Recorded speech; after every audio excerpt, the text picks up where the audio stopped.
Hello friends, నేను CA Sampath Kumar. Welcome back to our videos. ఇవాళ వీడియోలో మనం CA IPCC ఆర్ ఇంటర్ స్టూడెంట్స్కి direct taxation which is relevant for November 2019 దానిపైన discuss చేద్దాం.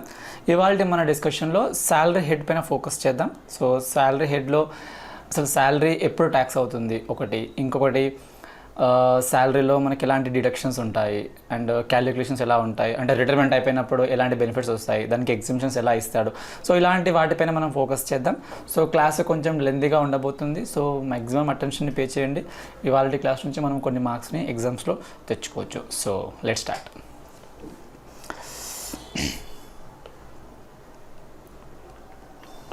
మనం రివైజ్ చేస్తే ఇన్ ద లాస్ట్ వీడియో మనం డిస్కస్ చేసాము సెక్షన్ 1, 2 అని. సో అవన్నీ వాళ్ళు మళ్ళీ ఏం డిస్కస్ చేయను.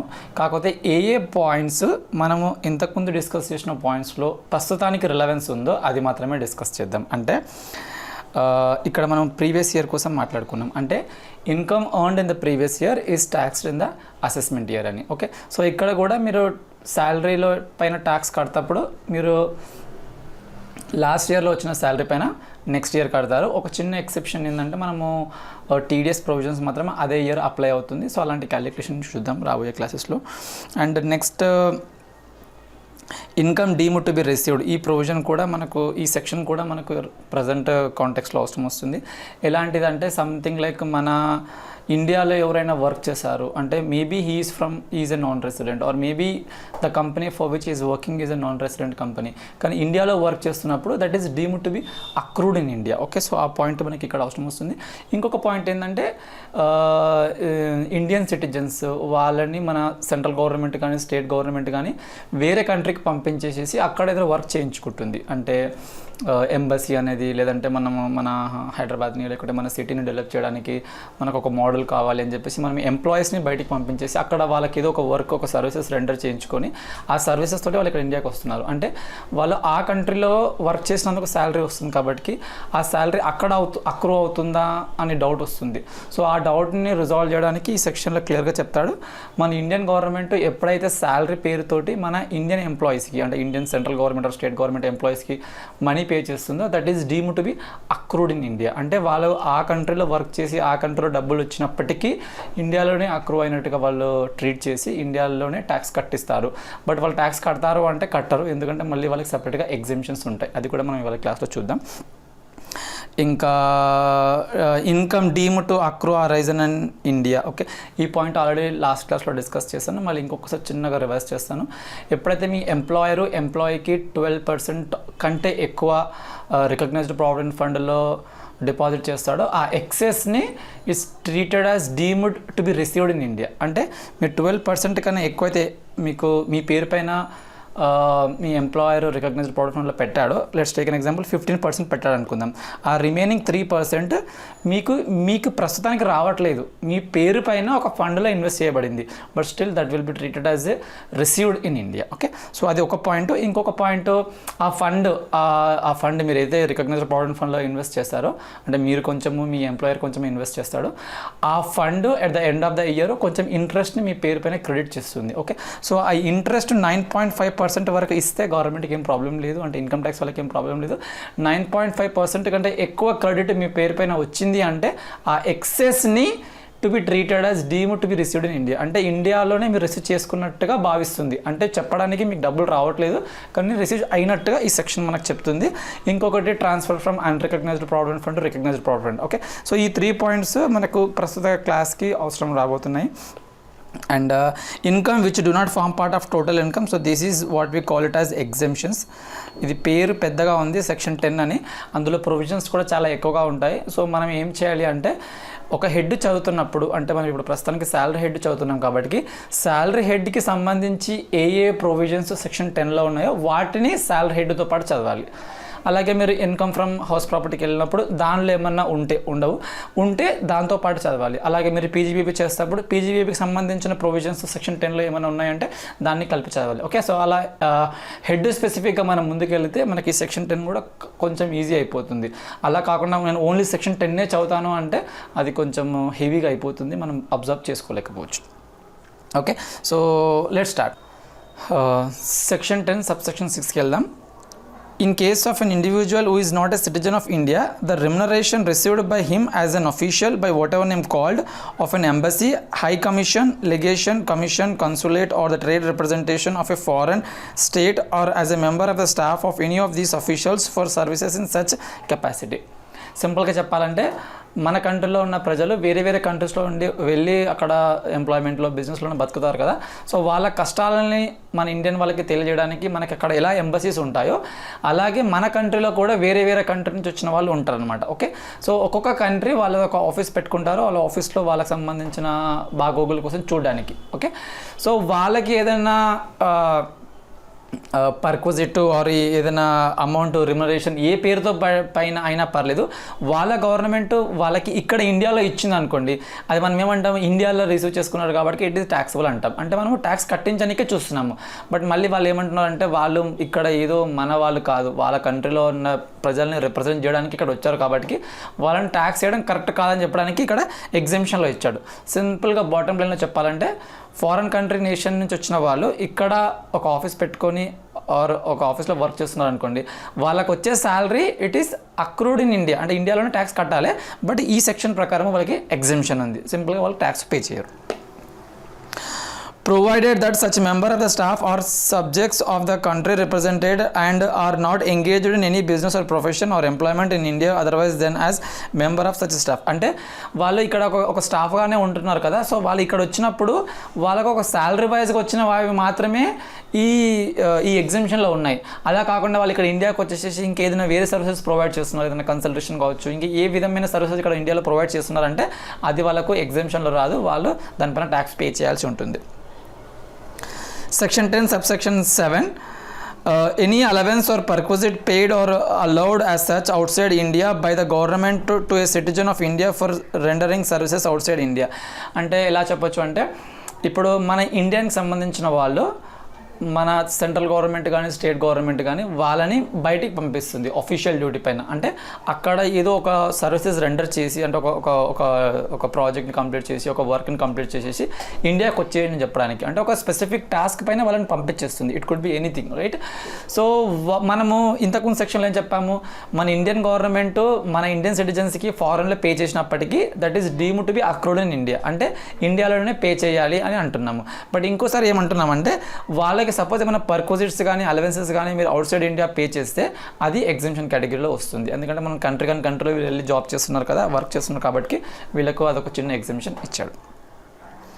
Next section 10(8) in case of an individual who is assigned to duties in India in connection with any cooperation technical assistance program and projects in accordance with the agreement entered into by the central government and the government of a foreign country. ఇది కూడా ఇందాక ఇప్పుడు same point వస్తుంది. మన Indian government ఇంకా వేరే government తోటి ఏదో కొలాబరేషన్ లేదా అగ్రిమెంట్లో ఒక సర్వీసెస్ ప్రొవైడ్ చేస్తున్నారు, దానిపైన కూడా వాళ్ళు ట్యాక్స్ వద్దు అంటున్నారు. ఓకే, సో అవి మనకు అంత ఇంపార్టెంట్ కాదు, ఎగ్జామ్లో వచ్చే ఛాన్సెస్ కూడా అవి చాలా తక్కువ.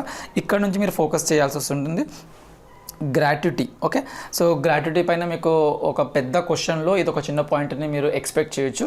గ్రాట్యుటీ పాయింట్ ఏంటి అంటే ఇప్పుడు మీరు సర్వీసెస్ రెండర్ చేస్తున్నప్పుడు మీకు గ్రాట్యుటీ వస్తుందంటే, అంటే జనరల్గా రాదు, వస్తుంది అంటే అది ట్యాక్సిబుల్ అవుతుంది. ఎప్పుడైనా మీరు రిటైర్మెంట్ పైన గ్రాట్యుటీ వస్తుందంటే అది మాత్రమే మీకు ఈ చిన్న ఎగ్జామ్షన్లో వస్తుంది. అంటే ఇది మనకి ఇది పార్ట్లీ ఎగ్జామ్షన్, అంటే కొంచెం అమౌంట్ వరకు ఎగ్జామ్షన్, రిమైనింగ్ అమౌంట్ ట్యాక్స్ కట్టించాలి. ఎలా అంటే ఇప్పుడు గ్రాట్యుటీని వాళ్ళు ఇలా బైఫర్కేట్ చేశారు. If it is received by government employee, అంటే మీరు ఒక గవర్నమెంట్ జాబ్లో ఉన్నారు, మీరు రిటైర్మెంట్ అయిపోయిన తర్వాత మీకు గ్రాట్యుటీ వస్తుంది అంటే దట్ ఈస్ ఫుల్లీ ఎగ్జామ్ట్. మీరు దానిపైన ఇంకేం ట్యాక్స్ పే చేయకండి, మీకు ఎగ్జామ్షన్ ఉంది అంటున్నాడు. చాలా ఫైన్. ఓకే, సో మనం కూడా గవర్నమెంట్ జాబ్కి ట్రై చేసుకోవాలి. నెక్స్ట్ నాన్ గవర్నమెంట్ ఎంప్లాయ్మెంట్, అంటే మీరు గవర్నమెంట్ జాబ్లో లేరు, మామూలుగా ప్రైవేట్ సెక్టర్లో వర్క్ చేస్తున్నారు, అప్పుడు దీన్ని 2 వేస్గా సెగ్రిగేట్ చేస్తాడు. ఆ 2 వేస్ ఏంటంటే ఒకటి కవర్డ్ అండర్ పొగా, అంటే మీరు ఏ కంపెనీలో అయితే వర్క్ చేస్తున్నారో ఆ ఎంప్లాయర్, అంటే ఆ company organisation payment of gratuity act ప్రకారం రిజిస్టర్ అయిపోయింది అంటే దాని మీనింగ్ ఏంటంటే మీరు covered under the payment of gratuity act అని అర్థం. ఓకే, సో ఇంకొకటి నాట్ కవర్డ్, ఈ 2 సెగ్రిగేట్ చేశాడు. ఎందుకు అలా సెగ్రిగేట్ చేశాడంటే ఎవరైతే పేమెంట్ ఆఫ్ గ్రాట్యుటీ యాక్ట్లో కవర్ అవుతారో వాళ్ళకి కొంచెం బెటర్ బెనిఫిట్ ఇద్దాము. ఎవరైతే పేమెంట్ ఆఫ్ గ్రాట్యుటీ యాక్ట్లో కవర్ అవ్వరో వాళ్ళకి కొంచెం హార్ష్గా చూద్దాం, ఎందుకంటే మనం చెప్పినా కానీ వాళ్ళు ఆ కవర్ అవ్వట్లేదు, అంటే వాళ్ళు రిజిస్టర్ చేయించుకోవట్లేదు, ఈ పరిధిలోకి రావట్లేదు అని ఇండైరెక్ట్గా వాళ్ళు పుష్ చేయడానికి. సో దీనిపైన మనము ఈ రెండు డిఫరెన్సెస్ని మీరు కరెక్ట్గా అర్థం చేసుకోగలిగితే మీరు ఎగ్జామ్స్లో ఇది 4 మార్క్స్ కానీ 2 మార్క్స్ కానీ 3 మార్క్స్ కానీ మీరు షూర్గా మీరు స్కోర్ చేయొచ్చు. దీన్ని ఎలా ఉంటుందంటే least of the following is exempt అంటాడు. Least of the following is exempt. ఈ కింద ఉండే 3 అమౌంట్స్ ఉంటాయి. ఆ 3 అమౌంట్స్ని క్యాలిక్యులేట్ చేసి ఏది తక్కువగా ఉంటుంది, లీస్ట్ అంటే ఆ 3 తక్కువ ఏదైతే ఉంటుందో అది ఎగ్జామ్ట్, రిమైనింగ్ ట్యాక్సబుల్. అంటే మీకు ఒక 50 lakhs వచ్చింది అనుకోండి మీరు గ్రాట్యుటీ రిటైర్మెంట్ అయినప్పుడు, ఓకే, ఆ 50 lakhsలో లీస్ట్ మీకు ఒక 10 lakhs వచ్చిందంటే ఆ 10 lakhs మాత్రమే exempt, remaining 40 lakhs taxable. Okay, so మనం ఇప్పుడు ఏదైతే కనుక్కుంటున్నామో అది ట్యాక్స్ కట్టే అమౌంట్ కాదు, మనం కనుక్కుంటుంది ఎగ్జెంప్టెడ్ అమౌంట్, అంటే దీనిపైన ట్యాక్స్ కట్టకండి అంటే రిమైనింగ్ అమౌంట్ పైన కట్టండి అని. ఓకే, మనకి ఇవి ఎలాగో ఫ్యూచర్లో మనం న్యూమరికల్ ప్రాబ్లమ్స్ కూడా చేద్దాము, అందులో ఇవన్నీ అప్లై అవుతాయి. సో ఇక్కడ నేను మ్యాక్సిమం ఫోకస్ చేస్తున్నాను. Least of the following exempt అంటాడు. ఇక్కడ ఫస్ట్ యాక్చువల్ అమౌంట్ రిసీవ్డ్, అంటే మీకు నిజంగా ఎంతైతే అమౌంట్ వస్తుందో యాక్చువల్ అమౌంట్ రిసీవ్డ్, ఎంతైతే యాక్చువల్ అమౌంట్ వస్తుందో ఆ అమౌంట్ మాత్రమే ఎగ్జామ్ట్ అంటున్నాడు. ఈ కేటగిరీకి వచ్చినప్పుడు అంటే not covered under payment of gratuity యాక్ట్కి వచ్చినప్పుడు ఇక్కడ కూడా first point actual amount received వస్తుంది. సార్ ఎందుకు సార్ మీరు రెండు కలిపి చెప్తున్నారు ఒకటేసారి అంటే, మనకు రెండు ఒకటేసారి ప్యారలల్గా చూస్తేనే మనకు తేడా తెలుస్తుంది. ఓకే, వీడు కవర్డ్ అయితే వీనికి ఇలా క్యాలిక్యులేట్ చేస్తాము, వీడు నాట్ కవర్డ్ అయితే ఇలా క్యాలిక్యులేట్ చేస్తాం చెప్పడానికి. మనం ఒక్కోసారి ఇది చదువుకున్నామంటే మనకు అర్థమైనట్టే ఉంటుంది, ఇది చదువుకున్నా అది కూడా అర్థమైనట్టే ఉంటుంది, బట్ రెండింటికి తేడా ఏంటి అనేది ఎప్పుడు తెలుస్తుంది, ఎప్పుడైతే దాన్ని కరెక్ట్గా కంపేర్ చేస్తున్నాం. Okay, so that is what I'm trying to make it here. So actual amount received రెండిట్లలో సేమ్ ఉంది. నెక్స్ట్ వచ్చేసి నోటిఫైడ్ అమౌంట్ అని ఒకటి ఉంటుంది. నోటిఫైడ్ అమౌంట్ అంటే గవర్నమెంట్ ఆఫ్ ఇండియా వాళ్ళు చెప్తుంది మీకు ఇంతకన్నా ఎక్కువ ఎగ్జామ్షన్ ఇవ్వాల్సిన అవసరం లేదు, ఇది చాలు మా అండర్స్టాండింగ్ ప్రకారము ఈ నోటిఫైడ్ అమౌంట్ చాలు అని చెప్పేసి. సో ఇక్కడ కూడా నోటిఫైడ్ అమౌంట్ ఉంటుంది, ఇక్కడ కూడా నోటిఫైడ్ అమౌంట్ ఉంటుంది, రైట్. సో ఈ నోటిఫైడ్ అమౌంట్లో ఎంత అంటే వీడు పేమెంట్ ఆఫ్ గ్రాట్యుటీ యాక్ట్లో కవర్డ్ కాబట్టి వీనికి 10 lakhs ఉంటుంది, 20 lakhs ఉంది, వీడు నాట్ కవర్డ్ కాబట్టి 10 lakhs ఉంది.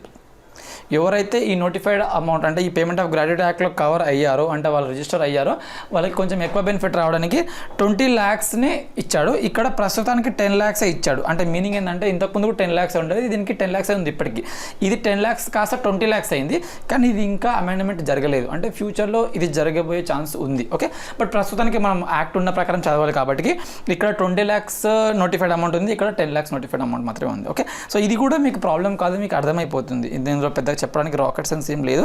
ఇప్పుడు వచ్చేది కొంచెం ఫోకస్ చేయండి. And we are going to the third point. ఇక్కడ ఎలా చెప్తాడు అంటే last drawn salary, last drawn salary అంటే మీరు ఎంతైతే అంటే మీరు రిటైర్మెంట్ అవ్వకన్నా ముందు ఎప్పుడు మీకు లాస్ట్ టైం మీ అకౌంట్లోకి మనీ పడింది, లాస్ట్ డ్రాన్ శాలరీ అంటే మీ అకౌంట్లోకి మనీ ఎప్పుడు పడింది. ఎగ్జాంపుల్ ఇక్కడ తీసుకుందాము, ఒక అతను ఇక్కడ డిసెంబర్లో 1st రిటైర్ అయ్యాడు అనుకుందాం, అంటే అతనికి మేబీ 30th నవంబర్కి అతని అమౌంట్ అతని పేరు పైన కొంచెం అమౌంట్ క్రెడిట్ అయ్యి ఉండొచ్చు కదా, ఆ అమౌంట్నే మనము లాస్ట్ డ్రాన్ శాలరీ అంటాం. ఓకే, ఇది స్పెసిఫిక్గా ఎందుకు చెప్తున్నాను అంటే మనకి ఇంకా రాబోయే క్యాలిక్యులేషన్లో 10 months యావరేజ్ శాలరీ కూడా అంటాడు. సో 10 months యావరేజ్ శాలరీ అంటే నువ్వు లాస్ట్ 10 months తీసుకున్న శాలరీని యావరేజ్ చేస్తాడు. లాస్ట్ డ్రాన్ శాలరీ అంటే మీరు లాస్ట్ టైంగా తీసుకున్న శాలరీని ఇక్కడ కన్సిడర్ చేస్తాడు. అంటే ఇక్కడ లాస్ట్ డ్రాన్ శాలరీ అని ఉంటుంది, ఇక్కడ యావరేజ్ 10 months శాలరీ. సో మీరు అనొచ్చు సార్ తేడా ఏంటి సార్, రెండు మేబీ ఒకటే ఉండొచ్చు అని చెప్పి. మేబీ ఒకటే ఉండొచ్చు, మే నాట్ బి ఒకటే ఉండకపోవచ్చు కూడా.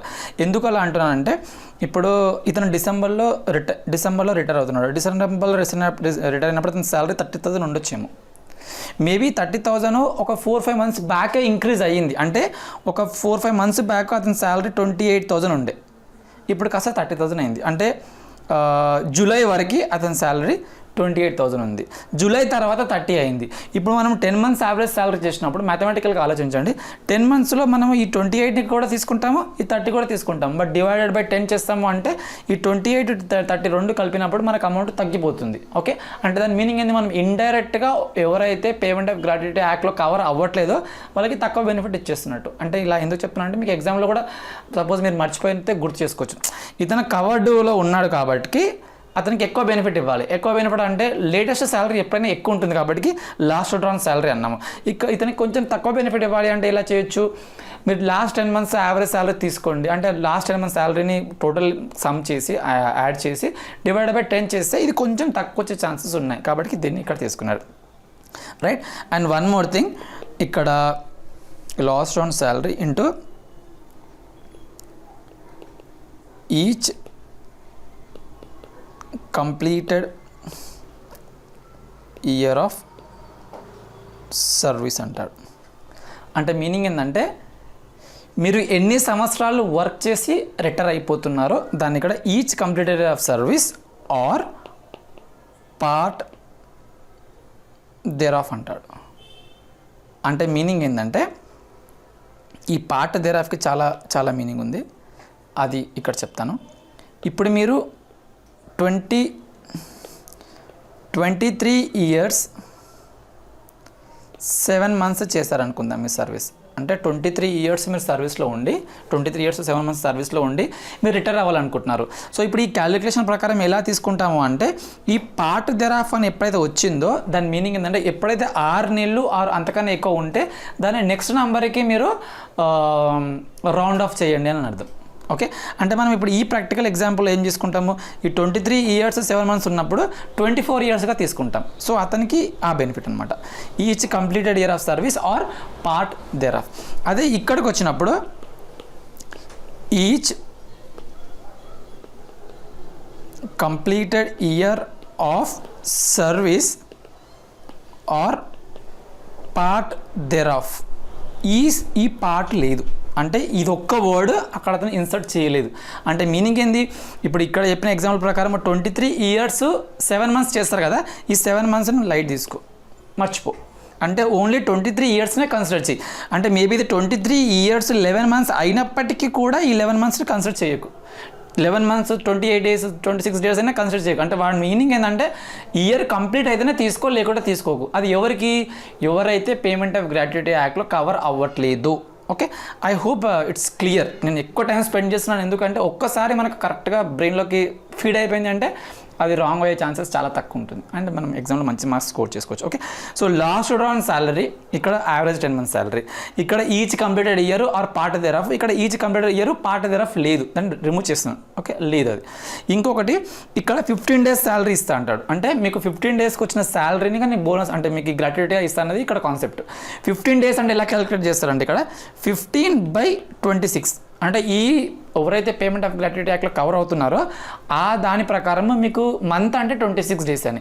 ఇక్కడ ఇతను ఏం చేస్తాడు 15/30 చేస్తాడు. అంటే ఇతను నాట్ కవర్డ్ కాబట్టి ఇతను 30 days మంత్గా కన్సిడర్ చేస్తారు. సార్ దీనివల్ల ఏం ఇంపాక్ట్ సార్ అంటే if you have calculator just take it out. మీరు 15/26 చేస్తారంటే మీరు 0.512 ఏదో ఫ్రాక్షన్లో వస్తుంది. ఇతనికి 15/30 చేస్తారంటే మీకు ఎగ్జాక్ట్లీ 0.5 వస్తుంది. అంటే ఎవరికి ఎక్కువ బెనిఫిట్ వచ్చినట్టు, ఎవరికైతే ఆ 0.5 కన్నా కొంచెం ఎక్కువ ఉంది కదా, అంటే ఆ కొంచెం ఎక్కువ ఉన్నదాన్ని మీరు ఇక్కడ ఇయర్స్తో మల్టిప్లై చేస్తారు, దాన్ని మీరు శాలరీతోటి మల్టిప్లై చేస్తారు, అంటే మీకు ఎక్కువ బెనిఫిట్ వచ్చే ఛాన్సే ఉంది కదా. అంటే మనం ఇప్పుడు ఏమేమి క్యాలిక్యులేట్ చేస్తున్నాము, మనం క్యాలిక్యులేట్ చేస్తున్న పాయింట్ కూడా ఎగ్జామ్షన్ పాయింట్ కదా, అంటే మీకు ఎంత ఎక్కువ వస్తే మీకు అంత బెటర్ అన్నట్టు అర్థం, రైట్. సో ఇక్కడ మీరు ఎగ్జామ్ కూడా ఎలా గుర్తుపెట్టుకోవచ్చు, 15/26 అంటే 0.5 కన్నా కొంచెం ఎక్కువ ఉంది కాబట్టి అతనికి ఎక్కువ బెనిఫిట్ వస్తుంది. ఇక్కడ 50/30 అంటే ఎగ్జాక్ట్లీ 0.5 ఉంది, అంటే కొంచెం తక్కువ బెనిఫిట్ వస్తుంది చెప్పడానికి ఇతనికి, రైట్. సో ఇక్కడ వరకు స్టోరీ బాగానే ఉంది. కొంచెం ముందుకు వెళ్తే somebody might get a doubt and that should be the case. ఇక్కడ ఏం చెప్తున్నాడు అంటే కొంచెం కలర్ చేంజ్ చేద్దాం. ఈ శాలరీ అంటే ఏంటి నాకు తెలియట్లేదు, ఎందుకంటే ఒక్కొక్క సెక్షన్ ప్రకారం ఒక్కొక్కరి దగ్గర ఉంది శాలరీ అంటే ఏంది, ఇక్కడ శాలరీ అంటే ఏంది అనేది. ఓకే, సో ఇక్కడ శాలరీ అంటే ఏంటంటే basic pay plus DA, basic pay plus DA. మీ బేసిక్ పే క్వశ్చన్లో ఇస్తాడు, డిఏ ఇస్తాడు, ఆ 2 అమౌంట్స్ ఇక్కడ తీసుకోవాలి, అంతకన్నా అందులో ఏం ట్విస్ట్ లేదు, అక్కడ పక్కకు పెట్టేసేయండి. ఇతనికి శాలరీ ఏంటంటే ఇతనికి ప్రతిసారి ఇతనికి ఇబ్బంది పెట్టాలి కదా, ఇక్కడ కూడా ఇతనికి ఇబ్బంది పెడతాడు. ఎలా పెడతాడు, ఇక్కడ బేసిక్ పే ప్లస్ డిఏ, ఇక్కడ ఒక చిన్న స్టార్ మార్క్ పెడతాడు. స్టార్ మార్క్ అంటే కండిషన్స్ అప్లై. ఏంటి కండిషన్ ఇక్కడ, the DA will be taken into account only if it is forming part of your retirement benefit. అంటే మీ ఎంప్లాయరు మీకు ఒకటి మీకు అపాయింట్మెంట్ లెటర్ ఇస్తాప్పుడు చెప్తున్నారు అనమాట, మీకు డిఏ ఇంత పే చేస్తాను, ఆ డిఏ కూడా మీకు రిటైర్మెంట్ బెనిఫిట్లో ఇంక్లూడ్ అవుతుంది అని చెప్పి మీకు అక్కడ వచ్చేసింది అంటే that is farming part of your retirement benefit. అప్పుడు మీరు తీసుకోవాలి, లేకుంటే తీసుకోవద్దు. అంటే ఇప్పుడు నాకు ప్రాఫిట్ వస్తే ఇస్తానో లేకుంటే ఇవ్వను అన్నట్టు ఉందనుకోండి, అది which means that it is not forming part of your retirement benefit. So then you will not take that into your consideration. And one more thing, ఇక్కడ కమిషన్ కూడా యాడ్ చేస్తా అంటాడు. అంటే ఒక్క రిలీఫ్, ఇప్పటివరకు బాగా ఇబ్బంది పెట్టాడు కదా, ఒక్క దగ్గర ఒక రిలీఫ్ ఇచ్చాడు, బట్ దానికి కూడా ఇంకొక కండిషన్ పెట్టాడు. ఆ కండిషన్ ఏంటంటే, ఎస్ నీ కమిషన్ వస్తుంది అంటే ఎంప్లాయర్ నుంచి తీసేసుకో, బట్ అది కూడా ఎలా ఉండాలంటే that should be as a percentage on the turn over. అంటే నువ్వు సేల్స్ మేనేజర్ కాబట్టి ఒక 5 lakhs నువ్వు సేల్స్ చేస్తే 5 lakhsలో నీకు 1% ఇస్తా అన్నాడు అనుకోండి, అంటే 5 lakhs into 1% మీరు తీసుకోవచ్చు. Simple logic. మీకు వచ్చే కమిషను మీరు అచీవ్ చేసిన టర్న్ ఓవర్ పైన ఉండాలి, అది కూడా ఒక పర్సంటేజ్గా ఉండాలి. అంటే నీకు నెలకు 5,000 ఇచ్చేస్తాను అంటే నో, అది ట్యాక్సబుల్, బట్ ఇక్కడ ఈ క్యాలిక్యులేషన్లోకి రాదు, right? So this is what we have for the gratuity. And anyway we will be solving the problems in the coming classes. So క్లాసెస్లో మనం సాల్వ్ చేస్తే ఇంకా దీనిపైన ఎక్కువ పట్టు వస్తుంది, బట్ ఇక్కడ థియరిటికల్గా మన బేస్ స్ట్రాంగ్ ఉండాలనేది మన ఉద్దేశం. సో కొంచెం ఎక్కువ టైమే స్పెండ్ చేశాను దానికోసం మాత్రమే. Just give me a minute.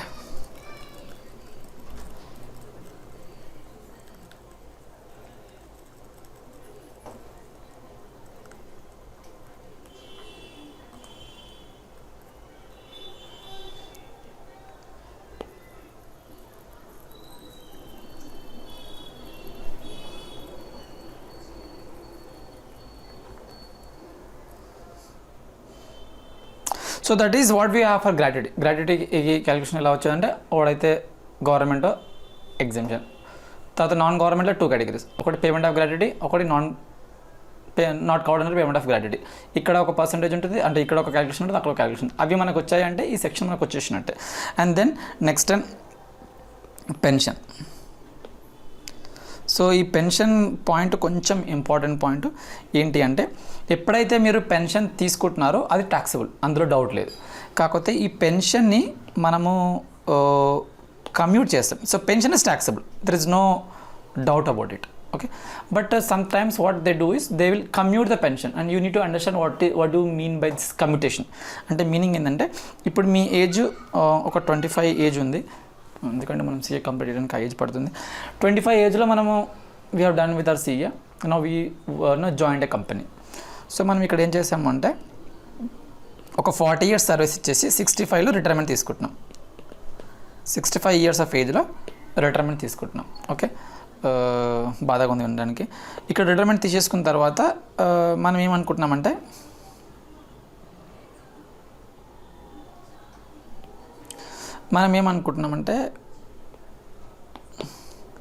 నాకు పెన్షన్ కావాలి అంటే మీ ఎంప్లాయర్ పెన్షన్ ఇస్తున్నాడు, పెన్షన్ కాస్త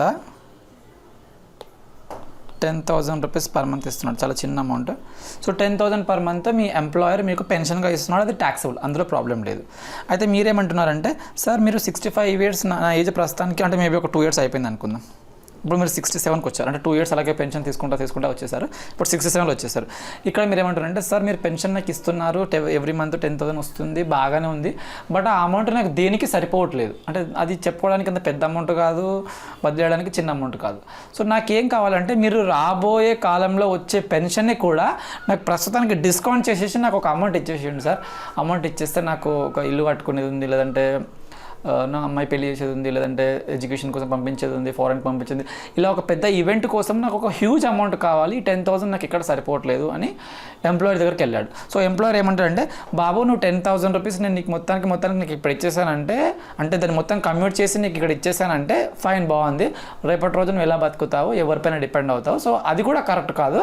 సో నేను ఏం చేస్తాను అంటే, ఈ 10,000 పర్ మంత్ నీకు ఏదైతే రాబోతుందో అందులో ఒక 60%ని నేను మొత్తం ఒక అమౌంట్గా కన్వర్ట్ చేసేసి నేను నీకు 60% ఇచ్చేసేస్తాను, ఆ రిమైనింగ్ 40% నేను పెన్షన్గా అలాగే తీసుకో అంటున్నాడు. అంటే ఏంటి సార్ నాకు అర్థం కావట్లేదంటే, కొంచెం అటెన్షన్ పే చేయండి. ఈ 10,000 పర్ మంత్ని వాళ్ళు కమ్యూట్ చేశారంటే ఒక క్యాలిక్యులేషన్ ఉంటుంది, అది మనకు ప్రస్తుతానికి అవసరం లేదు. ఇది 10 lakhsకి వచ్చారు వాళ్ళు. అంటే వాళ్ళు ఏమన్నారంటే, సపోజ్ నువ్వు 100% కమ్యూట్ చేస్తే 100% మీరు కమ్యూట్ చేస్తే మీకు 10 lakhs వస్తుంది. అంటే మనం ఏమంటాం, ఒక 10 lakhs పెద్ద అమౌంట్ కదా, నాకు ఇచ్చేసేయండి అంటాం. లేదు నేను 10 lakhs ఇచ్చేస్తే నువ్వు మొత్తం తినేస్తావు, తర్వాత నువ్వు తినడానికి ఏమి ఉండదు. కాబట్టి నేను ఇందులో ఏం చేస్తామంటే ఒక 60%ని కమ్యూట్ చేస్తాను, అంటే నీకు 60%ని నీకు ఇస్తాను. ఓకే, రిమైనింగ్ 40% నేను నీకు ఇవ్వను. అంటే మీనింగ్ ఏంటంటే 6 lakhs ప్రస్తుతానికి నీ చేతిలో పెడతాను, you be happy with that. నీ పెన్షన్ ఏదైతే 10,000 ఉందో, నీ పెన్షన్ ఏదైతే 10,000 ఉందో అందులో ఈ రిమైనింగ్ 40% అంటే ఆ 4,000 ఎవ్రీ మంత్ నీకు పెన్షన్గా అలాగే ఇచ్చేస్తాను అంటున్నాం. సింపుల్గా ప్రస్తుతానికి మీ పెన్షన్ 10,000 ఉంది, ఆ 10,000లో 60% కమ్యూట్ చేస్తే 6 lakhs వచ్చేస్తుంది. క్యాలిక్యులేషన్ పైన ఫోకస్ చేయకండి ఎట్లా వచ్చింది అనేది. ఆ 60% కమ్యూట్ చేస్తే 6 lakhs వచ్చేసింది, అది ఒక ఫుల్ అమౌంట్, రైట్. తర్వాత కూడా నువ్వు బతకడానికి కావాలి కాబట్టి ఆ రిమైనింగ్ 40% అంటే ఈ 4,000 రూపీస్ మీకు ఎవ్రీ మంత్ అలాగే వస్తుంది. సో దాన్ని మనము అన్కమ్యూటెడ్ పెన్షన్ అంటాం. అన్కమ్యూటెడ్ పెన్షన్ అంటాం. సార్ ఇప్పుడు ఏంటి సార్ ఏం చెప్పాలనుకుంటున్నాం అంటే, ఇప్పుడు మీకు ఎవ్రీ ఇయర్ 10,000 అంటే ఎవ్రీ మంత్ 10,000 వచ్చిండేది ముందు. అంటే మీరు ఎప్పుడైతే కమ్యూటేషన్ థాట్ మీకు రాలేదో అప్పుడు every year 10,000 per month 10,000 per month అలా వచ్చిండేది. సో 10,000 per month into 12 చేసేస్తే మీకు 1,20,000 అలా వచ్చేసింది. అంటే మీరు ట్యాక్స్లోకి కడుతున్నారంటే ట్యాక్స్ కట్టరు, ఆల్రెడీ సీనియర్ సిటిజన్, అది 1,20,000, దానిపైన ట్యాక్స్ ఎలా పడుతుంది, ట్యాక్స్ పడుతుంది. సో ఇది ప్రాబ్లం లేదు. ఇప్పుడు ఇక్కడ అన్కమ్యూట్ చేస్తారా, అన్కమ్యూట్ 4,000 రూపీస్ per month ఉంది, ఇంటూ 12 చేసేస్తే ఆ 48,000 ఎంతో వస్తుంది. సో దానిపైన ట్యాక్స్ కడతారంటే అది ట్యాక్సబుల్ కరెక్టే, కానీ అది స్లాబ్ రేట్లోకి రావట్లేదు. సో ప్రాబ్లం లేదు. ఐ రిపీట్, మీరు ఎప్పుడైతే నార్మల్ పెన్షన్ తీసుకుంటున్నారో అది ట్యాక్సబుల్, కానీ మీకు బేసిక్ ఎగ్జామ్షన్ లిమిట్ కానీ తక్కువ ఉంది కాబట్టి మీరు ట్యాక్స్ కట్టట్లేదు. ఎప్పుడైతే మీరు కమ్యూట్ చేసినైతే మనీ తర్వాత వస్తుందో అన్కమ్యూటెడ్ పెన్షన్, అది కూడా ట్యాక్సబులే, కానీ అది కూడా మీరు మల్టిప్లై చేస్తే అది కూడా బేసిక్ ఎగ్జామ్షన్ లిమిట్ కానీ తక్కువనే ఉంటుంది. సో వాళ్ళు కూడా ట్యాక్స్ కట్టాల్సిన అవసరం లేదు. బట్ ప్రాబ్లం ఎక్కడ వచ్చింది అంటే, మీరు ఎప్పుడైతే ఈ హ్యూజ్ అమౌంట్ 6 lakhs తీసుకుంటున్నారో అది కూడా ట్యాక్సబుల్కే వస్తుంది. ఎందుకు సార్ అలా ఎవరు చెప్పారు అంటే, సెక్షన్ 15 మనకు ఒకటి ఉంటుంది, అది చార్జబుల్ సెక్షన్, రాబోయే టైంలో చెప్తాను. చార్జబుల్ సెక్షన్ అని, ఆ సెక్షన్ ఏమంటుందంటే, any amount received by an employee from the employer, me employer నుంచి మీకు ఎలాంటి అమౌంట్ వచ్చినా, ఇంక్లూడింగ్ ఫార్మర్ ఎంప్లాయర్, అంటే మీరు రిటైర్మెంట్ అయిపోయిన తర్వాత మీకు ఫార్మర్ ఎంప్లాయర్ నుంచి మీకు వచ్చిన ఆ అమౌంట్ కూడా మీకు ట్యాక్స్లో పడుతుంది అని అర్థం. అంటే ఈ 6 lakhs కూడా మీరు ఎంప్లాయర్ నుంచే తీసుకుంటున్నారు కాబట్టి దీనిపైన కూడా ట్యాక్స్ కట్టాలి. కానీ మీరేమంటారు, 6 lakhs పైన కట్టాలంటే నాకు మనసు ధరించట్లేదు, ఎందుకంటే ఇది రాబోయే బెనిఫిట్ నేను పొడగొట్టుకొని తెచ్చుకుంటున్న అమౌంట్ దీనిపైన ఇట్లా ట్యాక్స్ కడతారని చెప్పి. సో దానికోసము ఈ కమ్యూటెడ్ పెన్షన్కి మాత్రమే ఎగ్జెంప్షన్ ఉంది. ఈ పాయింట్ చెప్పడానికి ఇదంతా చెప్పాను. నార్మల్ పెన్షన్కి ట్యాక్స్ పడుతుంది, అన్కమ్యూటెడ్ పైన కూడా పడుతుంది. ఆ మధ్యలో ఉన్న ఆ కమ్యూటెడ్ బల్క్ అమౌంట్ ఉందా దానిపైననే ట్యాక్స్ కొంచెం మాత్రం ఎగ్జెంప్షన్ ఉంటుంది. ఎలాగో చూద్దాం. దీనికి అగైన్ 3 partsగా డివైడ్ చేశాడు. ఆ 3 parts ఏంటంటే, ఒకటి గవర్నమెంట్ ఎంప్లాయీస్. మనం ఇందాక చెప్పుకున్నాం గవర్నమెంట్ ఎంప్లాయీస్ అంటే కళ్ళు మూసుకొని చెప్పేసేయండి, వాళ్ళకి ట్యాక్స్ అలాంటిది ఏం పడదని. ఓకే, సో వాళ్ళకి fully exempt. So fully exempt తర్వాత ఇక్కడ నాన్ గవర్నమెంట్ అంటే ఇద్దరు non government employees. So non government ఎంప్లాయీస్కి సెగ్రిగేషన్ ఎలా చేస్తాడంటే, ఈజీ రిసీవింగ్ గ్రాట్యుటీ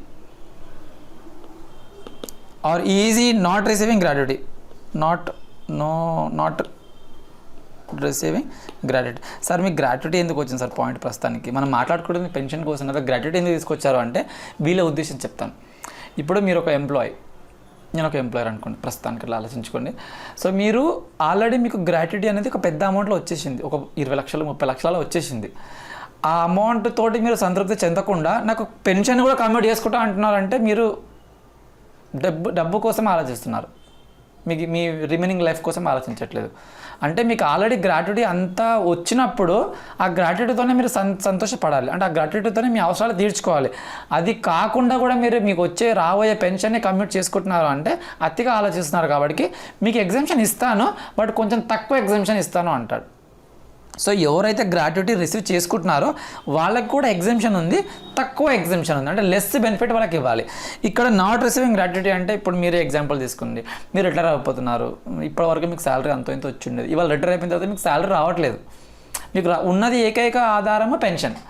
ఏదో అవసరాల కోసం ఆ పెన్షన్ని మీరు కమ్యూట్ చేయాలనుకుంటున్నారు. సో మీరు ఎక్కువ ఇబ్బందికి గురవుతున్నారు కాబట్టి మీకు ఆ ఎగ్జిమ్షన్ కొంచెం పెద్దగా ఇవ్వాలి. అంటే ఇక్కడ వీళ్ళకి లెస్ బెనిఫిట్ ఇవ్వాలి, ఎందుకంటే వాడు ఆల్రెడీ గ్రాట్యుటీ తీసుకుంటున్నాడు కాబట్టి వీనికి కొంచెం ఎక్కువ బెనిఫిట్ ఇవ్వాలి, అంటే ఎక్కువ ఎగ్జిమ్షన్ ఇవ్వాలి, ఎందుకంటే వానికి గ్రాట్యుటీ రావట్లేదు కాబట్టి, రైట్. సో దీని క్యాలిక్యులేషన్ ఎలా ఉంటుందంటే లెస్ బెనిఫిట్ అంటే 1/3 of 100% commuted pension is exempt. అంటే మీనింగ్ ఏంటి సార్ అంటే ఇప్పుడు మీకు ఏదైతే కమ్యూట్ చేస్తున్నారో ఆ కమ్యూట్ చేసింది ఒక పార్ట్ మాత్రమే. అంటే ఇప్పుడు ఇందాక ఎగ్జాంపుల్లో ఇక్కడ మన ఎగ్జాంపుల్ ఇందాక మీరు 60% కమ్యూట్ చేస్తే 6 lakhs వచ్చింది. వీడు ఏమంటారు అంటే సపోజ్ నువ్వు 100% కమ్యూట్ చేసి ఉంటే నీకు ఎంత వచ్చిండేది 10 lakhs వచ్చింది కదా. 10 lakhsలో 1/3 అంటే 3,33,333 ఇంత అమౌంట్ ఎగ్జామ్షన్ సార్ అంటున్నాడు. అంటే మీనింగ్ ఏంటి సార్, ఇప్పుడు మనం ఎంత ట్యాక్స్ కట్టాలి సార్ అంటే నీకు వచ్చిన అమౌంట్ ఎంత, నీకు వచ్చిన అమౌంట్ 6 lakhs. 6 lakhsలో ఈ అమౌంట్ని ఎగ్జామ్షన్గా తీసుకోండి, రిమైనింగ్ అమౌంట్ క్యాలిక్యులేషన్ దగ్గర లేదు, ఆ రిమైనింగ్ అమౌంట్ పైన మీరు ట్యాక్స్ కట్టండి. అర్థం కావట్లేదు సార్ అంటే మీకు ఎంతైతే అమౌంట్ వచ్చిందో ఆ అమౌంట్ ఒక అమౌంట్, ఎగ్జామ్షన్ ఎంతైతే ఉందో అది ఇంకొక అమౌంట్. ఆ ఎగ్జామ్షన్ అమౌంట్ ఏంది అమౌంట్ అంటే మీకు వచ్చిన పెన్షను సపోజ్ 100% వచ్చిండుంటే ఎంత వచ్చిండేది అంటే మీరు ఊహకి వెళ్ళిపోతున్నారు. 60K 6 lakhs వచ్చింది అంటే 100కి 10 lakhs వచ్చిండేది. సో 10 lakhsలో 1/3 అంటే 3,33,000 అది నాకు ఎగ్జామ్షన్. అంటే నాకు వచ్చిన అమౌంట్లో నుంచి ఎగ్జామ్షన్ అమౌంట్ తీసేస్తే మీది అది ట్యాక్సిబుల్ అమౌంట్. ఇప్పుడు ఇతనికి చూద్దాం. నాట్ రిసీవింగ్ గ్రాట్యుటీ అంటే గ్రాట్యుటీ రిసీవ్ చేసుకోవట్లేదు అంటే ఇతనికి కొంచెం ఇబ్బందిగా ఉంది కాబట్టి ఇతనికి ఎక్కువ బెనిఫిట్ ఇవ్వాలి. ఎలా ఇవ్వాలి, half of the 100% commuted. Suppose నువ్వు 100% కమ్యూట్ చేసిండుంటే నీకు ఎంత అమౌంట్ వచ్చిండేది, 60% చేస్తే 60% చేస్తే నీకు 6 lakhs వచ్చింది, ఫైన్. ఇప్పుడు నువ్వు 100% చేస్తే నీకు ఎంత వచ్చిండేది 10 lakhs వచ్చిండేది కదా. సో 10 lakhsలో హాఫ్ అంటే 5 lakhs నేను ప్రస్తుతానికి నీకు ఎగ్జామ్ చేస్తున్నా అంటున్నాడు. అతనికి వచ్చింది ఎంత 6 lakhs, ఎగ్జామ్షన్ ఎంత 5 lakhs, అంటే రిమైనింగ్ 1 lakh పైన తను ట్యాక్స్ పే చేయాల్సి ఉంటుంది. Okay, so this is what we have for the commuted pension part. I hope I'm clear. I spend lot of time. Maybe మీకు దీని తర్వాత కూడా ఏదైనా డౌట్స్ ఉన్నాయి, క్లారిఫికేషన్ కావాలి అంటే just let me know, we will discuss later.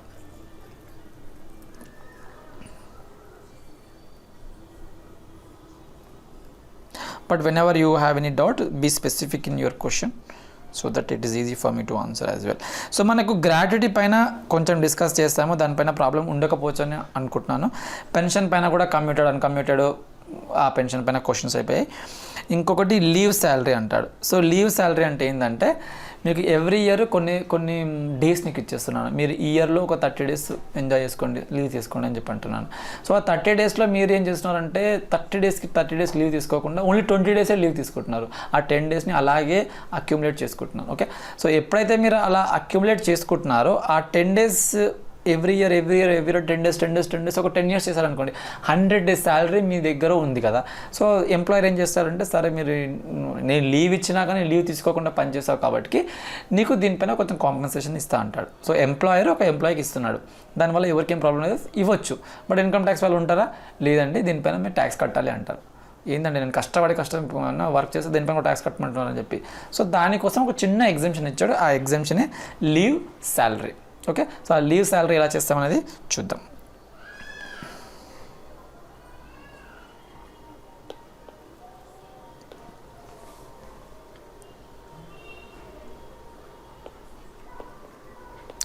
ఇక్కడ ఇందాక చెప్పినట్టుగా పేమెంట్ ఆఫ్ గ్రాట్యుటీ యాక్ట్ కవర్లో ఉన్నాడా నాట్ కవర్డ్ ఉన్నాడా అది లేదు. ఇంకొకటి ఏదైనా గ్రాట్యుటీ రిసీవ్ చేసుకుంటున్నాడా నాట్ రిసీవ్ చేసుకుంటా ఈ దానిపైన ఈ పాయింట్కి ఎక్కడ సంబంధం లేదు. సో మీరు డైరెక్ట్గా least of the following is exempt అని పెట్టుకోవచ్చు.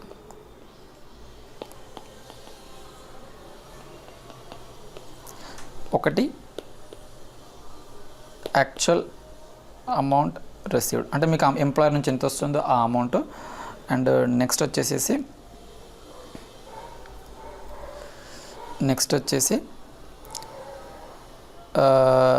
క్రెడిట్ టు ద అంటే నేను ఇక్కడ సెంటెన్స్ చెప్తాను బట్ ఇక్కడ రాయడానికి కొంచెం ఇబ్బంది.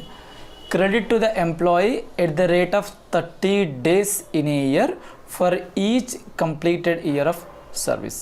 అంటే ఏంటంటే మీకు మీ ఎంప్లాయరు ఎన్ని డేస్ ఇస్తున్నారో నాకు సంబంధం లేదు, నా అండర్స్టాండింగ్ ప్రకారం income tax point of view ప్రకారము మీరు 30 days మీకు ఇవ్వాలి. సో 30 days మాత్రమే ఇవ్వాలి.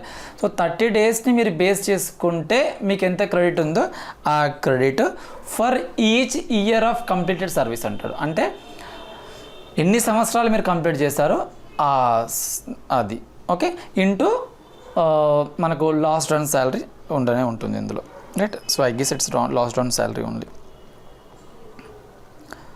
సో మనము ఈ 3 పాయింట్స్ పైన డిస్కస్ చేసాము. Then we will move further to the VRS voluntary retirement scheme. This formula we will take in the next session. కొంచెం పెద్దగా ఉంటుంది. ఆల్రెడీ మనము gratuity, commuted pension, leave salary పైన ఎక్కువ ఫోకస్ చేయలేదు, because that we will deal something in the next class. We don't have to make so much. But మనకి ఇంకా ముందుకు వెళ్తే, సార్ ఇవన్నీ బాగానే ఉన్నాయి సార్, నాకు మెయిన్ స్ట్రక్చర్ అర్థం కావట్లేదు అంటే, will go back to the structure. That is what I wanted to tell you and I stopped in between. మనకు ఈ శాలరీ హెడ్ అనేది సెక్షన్ 15లో స్టార్ట్ అవుతుంది.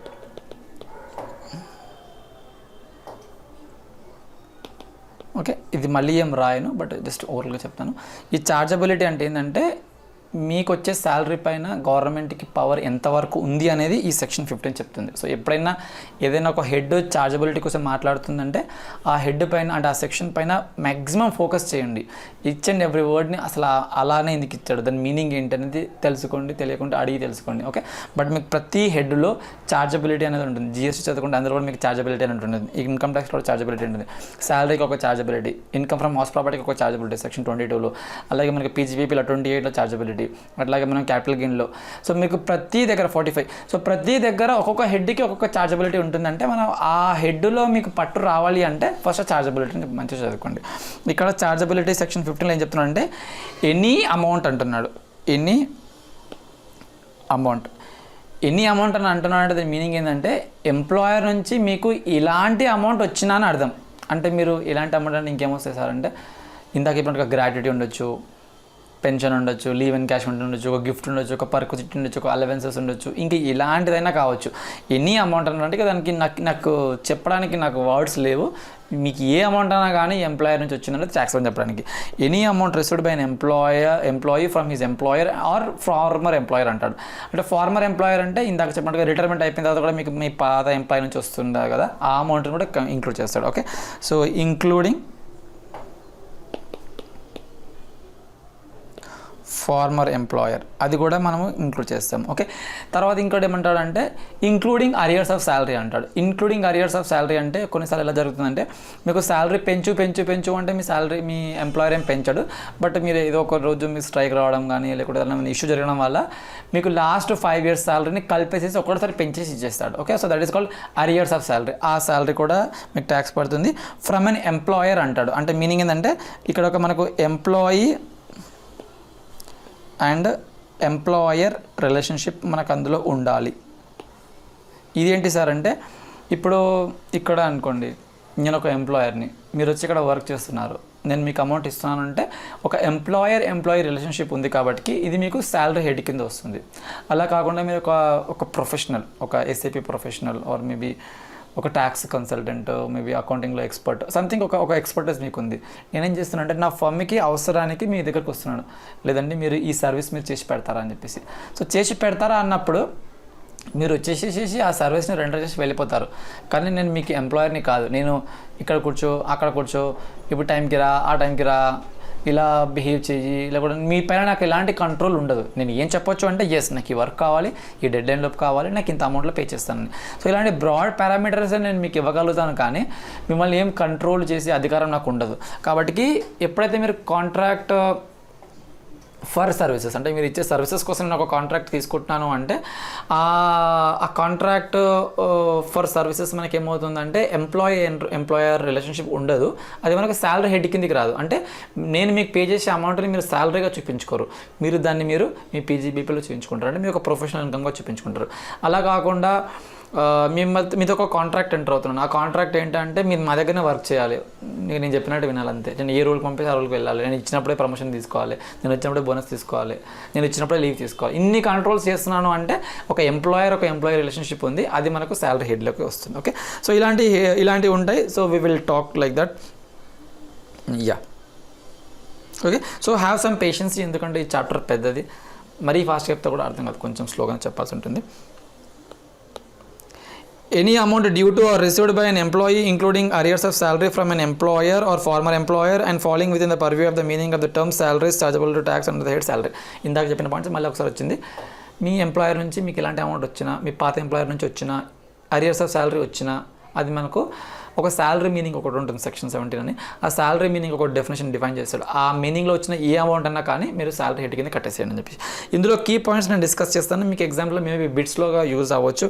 ఎంప్లాయర్ అండ్ ఎంప్లాయీ రిలేషన్షిప్ ఉండాలి, ఇందాక చెప్పాను. Contract of service and contract for services. Okay, so contract of service అంటే మీరు employment కోసం నేను ఒక కాంట్రాక్ట్ ఎంటర్ అవుతున్నాను.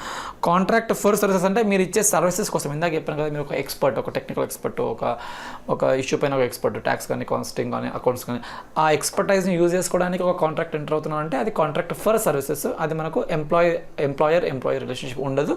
అది మీరు PGBPలో చేయించుకోవాల్సి వస్తుంది. Director of a company. So ఇది పెద్ద ఇష్యూ, మనం చాలా చిన్నగా చెప్పడానికి ట్రై చేస్తాము. ఈ ఇష్యూ ఏంటంటే, ఇప్పుడు ఒక కంపెనీకి డైరెక్టర్ ఉన్నాడు అంటే చాలా పెద్ద post.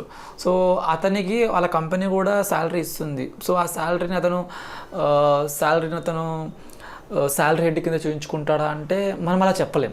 We cannot see like that.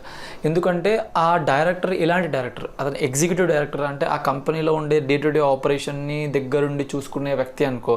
Yes, అతను కంపెనీస్లో ఆన్ బోర్డ్ అయిపోతాడు, అతనికి HR పాలసీస్ అవన్నీ వర్తించేస్తాయి. ఓకే, అంటే మేబీ కొంచెం లిబర్టీ ఉంటుండొచ్చు అతను టైమింగ్స్లో కానీ, అతని కొన్ని విషయాలలో.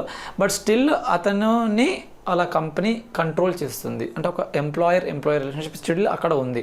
అలా కాకుండా మీరు ఒక ఇండిపెండెంట్ డైరెక్టర్ అనుకోండి, అంటే ఒక పెద్ద ఎగ్జాంపుల్ తీసుకోండి, రతన్ టాటా అలాంటి వాళ్ళు, కుమార్ మంగళం బిర్లా ఇలాంటి వాళ్ళు ఏంటంటే వాళ్ళు కొన్ని కంపెనీస్లో ఇండిపెండెంట్ డైరెక్టర్గా ఉంటారు. అంటే వాళ్ళ కంపెనీస్లో డైరెక్ట్గా ఆపరేషన్స్ని చూడరు, వాళ్ళ కంపెనీస్లో ఎలాంటి షేర్స్ ఉండవు, వాళ్ళకి ఎలాంటి ఇంట్రెస్ట్ ఉండదు.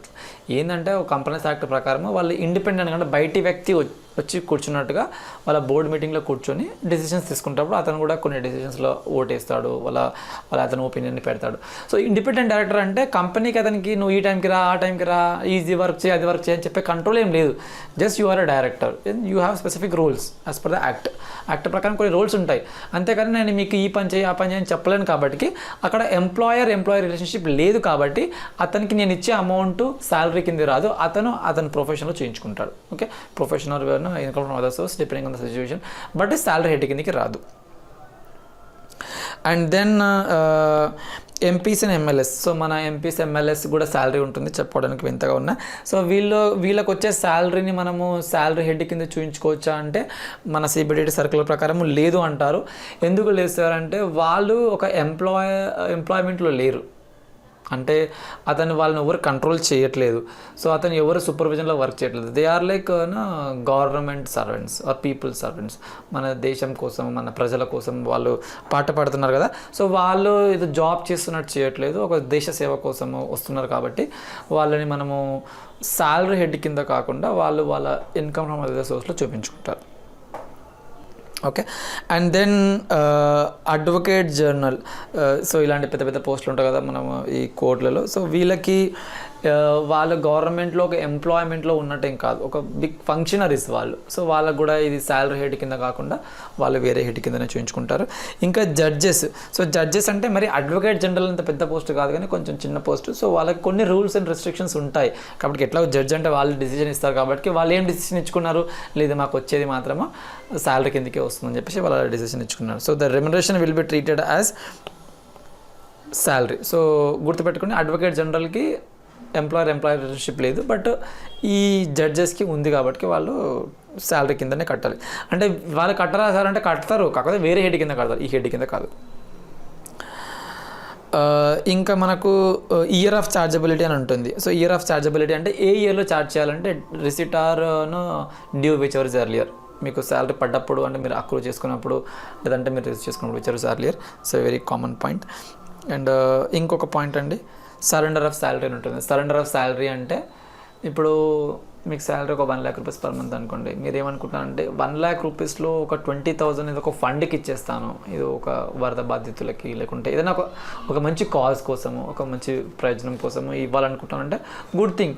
వాళ్ళు ఏమంటారంటే సార్ నేను 1 lakh శాలరీలో నాకు వచ్చే 1 lakhలో 80,000 నేను తీసుకుంటున్నాను, 20,000 నేను సరెండర్ చేస్తున్నాను కదా, సో నేను 80,000 పైన ట్యాక్స్ కడతాను, దీనిపైన నేను ట్యాక్స్ కట్టాను, ఎందుకంటే నేను తీసుకోవట్లేదు కదా, నేను ఒక మంచి విషయాన్ని కోసం ఇస్తున్నాను కదా. అంటే నువ్వు ఇస్తున్నావు బాగుంది, కాకపోతే నీ పేరు పైన అక్రూ ఎందుకు అడిగి నువ్వు ఫస్ట్ ట్యాక్స్ కట్టు, రిమైనింగ్ అమౌంట్ అంటే what ever the amount that you have you can surrender to the respective fund are charity purpose. ఇక్కడ పాయింట్ ఏంటంటే నువ్వు మంచి పని చేయాలనుకుంటున్నా ఫస్ట్ ట్యాక్స్ పే చేసి మంచి పని చేసుకో అన్నది మీనింగ్ వస్తుంది. సో ఇది కొంచెం హార్ష్గా ఉంది కదా, సో దీనికి ఒక చిన్న రిలాక్సేషన్ ఇచ్చారంటే సపోజ్ నీకు నిజంగా అలాంటి ఉద్దేశం ఉంటే అలాంటి ఫండ్స్ కోసం కాదు, మనకు ఒక సపరేట్ ఒక యాక్ట్ ఉంది, సరెండర్ ఆఫ్ సాలరీ యాక్ట్ 1982 ఏదో ఉంటుంది, 1961 మన ఇన్కమ్ ట్యాక్స్ పుట్టినప్పుడే పుట్టింది. ఆ యాక్ట్ ప్రకారము మీరు సరెండర్ చేసుకుంటే మీకు ట్యాక్స్ పడదు. ఒకటే ఒక ఎగ్జామ్షన్ అంటే ఒకటే ఒక మీకు రిలాక్సేషన్ ఏంటంటే మీకు వచ్చే శాలరీని ఆ యాక్ట్ కింద వాళ్ళు చెప్పిన విధంగా మీరు సరెండర్ చేస్తే మీకు ట్యాక్స్ పడదు, అలా కాకుండా మీకు ఇంక ఎలా చేసినా మీకు ట్యాక్స్ పడుతుంది.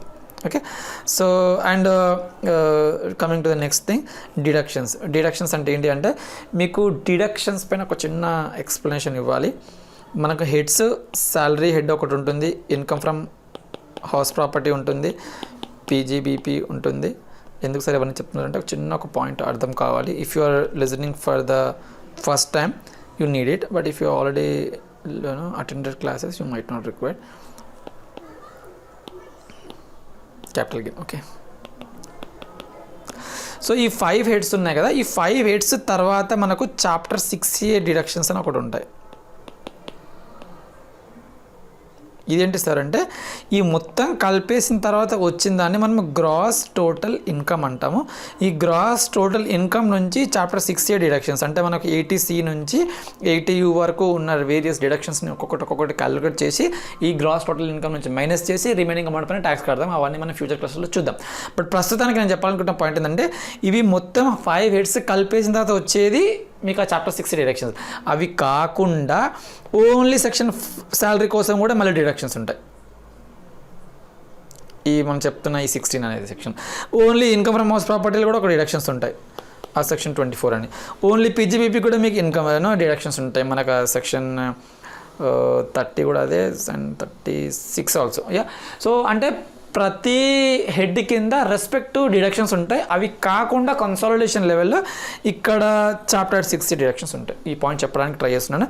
So what we are trying to do is అలాగే ఇన్కమ్ ఫ్రమ్ శాలరీలో మనకు డిడక్షన్స్ ఉన్నాయి. మనకు ముందు స్టాండర్డ్ డిడక్షన్స్ అని ముందు ఉండేది ఒక టైం బ్యాక్, అది అబాలిష్ చేశారు, అంటే దాన్ని తీసేశారు లేకుండే. బట్ ఎప్పుడైతే ఈ GST ఇవన్నీ వస్తున్నాయో, ట్యాక్స్ రేట్లు ఎక్కువ పడిపోతున్నాయో డిడక్షన్స్ ఇవ్వడానికి మళ్ళీ తీసుకొచ్చారు. అంటే ఏదైతే ముందు దాన్ని క్రాస్ చేసి వదిలేశారు, అంటే సెక్షన్ 1తో స్టార్ట్ అయ్యేది ముందు, సెక్షన్ 16 సబ్సెక్షన్ 1తో స్టార్ట్ అయ్యి స్టాండర్డ్ డిడక్షన్ చెప్పి ఒక అమౌంట్ ఉండేది, దాన్ని రిమూవ్ చేసేసారు. ఇప్పుడు మళ్ళీ మన ఎకానమీ కాంటెక్స్ట్లో ఇది అవసరం అనుకొని దీన్ని మళ్ళీ యాడ్ బ్యాక్ చేశారు. సో మళ్ళీ యాడ్ బ్యాక్ చేసినప్పుడు మళ్ళీ సెక్షన్ 16(1) పెట్టకూడదు వాళ్ళు, దానికి ఒక తోక యాడ్ చేసి సెక్షన్ 16(1)(a) అని పెట్టారు. సో స్టాండర్డ్ డిడక్షన్ ఎంత అంటే 40,000 రూపీస్. అంటే మీకు వచ్చే శాలరీలో 40,000ని మీరు ఆ సెక్షన్ 16లోనే మైనస్ చేసుకోండి. ఓకే, మీ సెక్షన్ చాప్టర్ 6A వరకు వెళ్ళకుండా ఇక్కడ మైనస్ చేసుకోవడం చెప్తున్నాడు.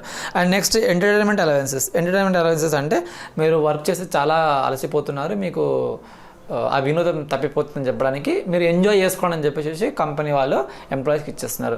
చాలా బాగుంది కదా. సో మనలాంటి వాళ్ళకి కాదు, గవర్నమెంట్ ఎంప్లాయీస్కి మాత్రమే ఇది ఉంది. సో ఎంటర్టైన్మెంట్ అనేది గవర్నమెంట్ ఎంప్లాయీస్ వాళ్ళకి ఉంది, మనలాంటి వాళ్ళు ఎంటర్టైన్మెంట్ అలవెన్స్ ఎంటర్టైన్మెంట్ అలాంటివి ఉండకూడదు.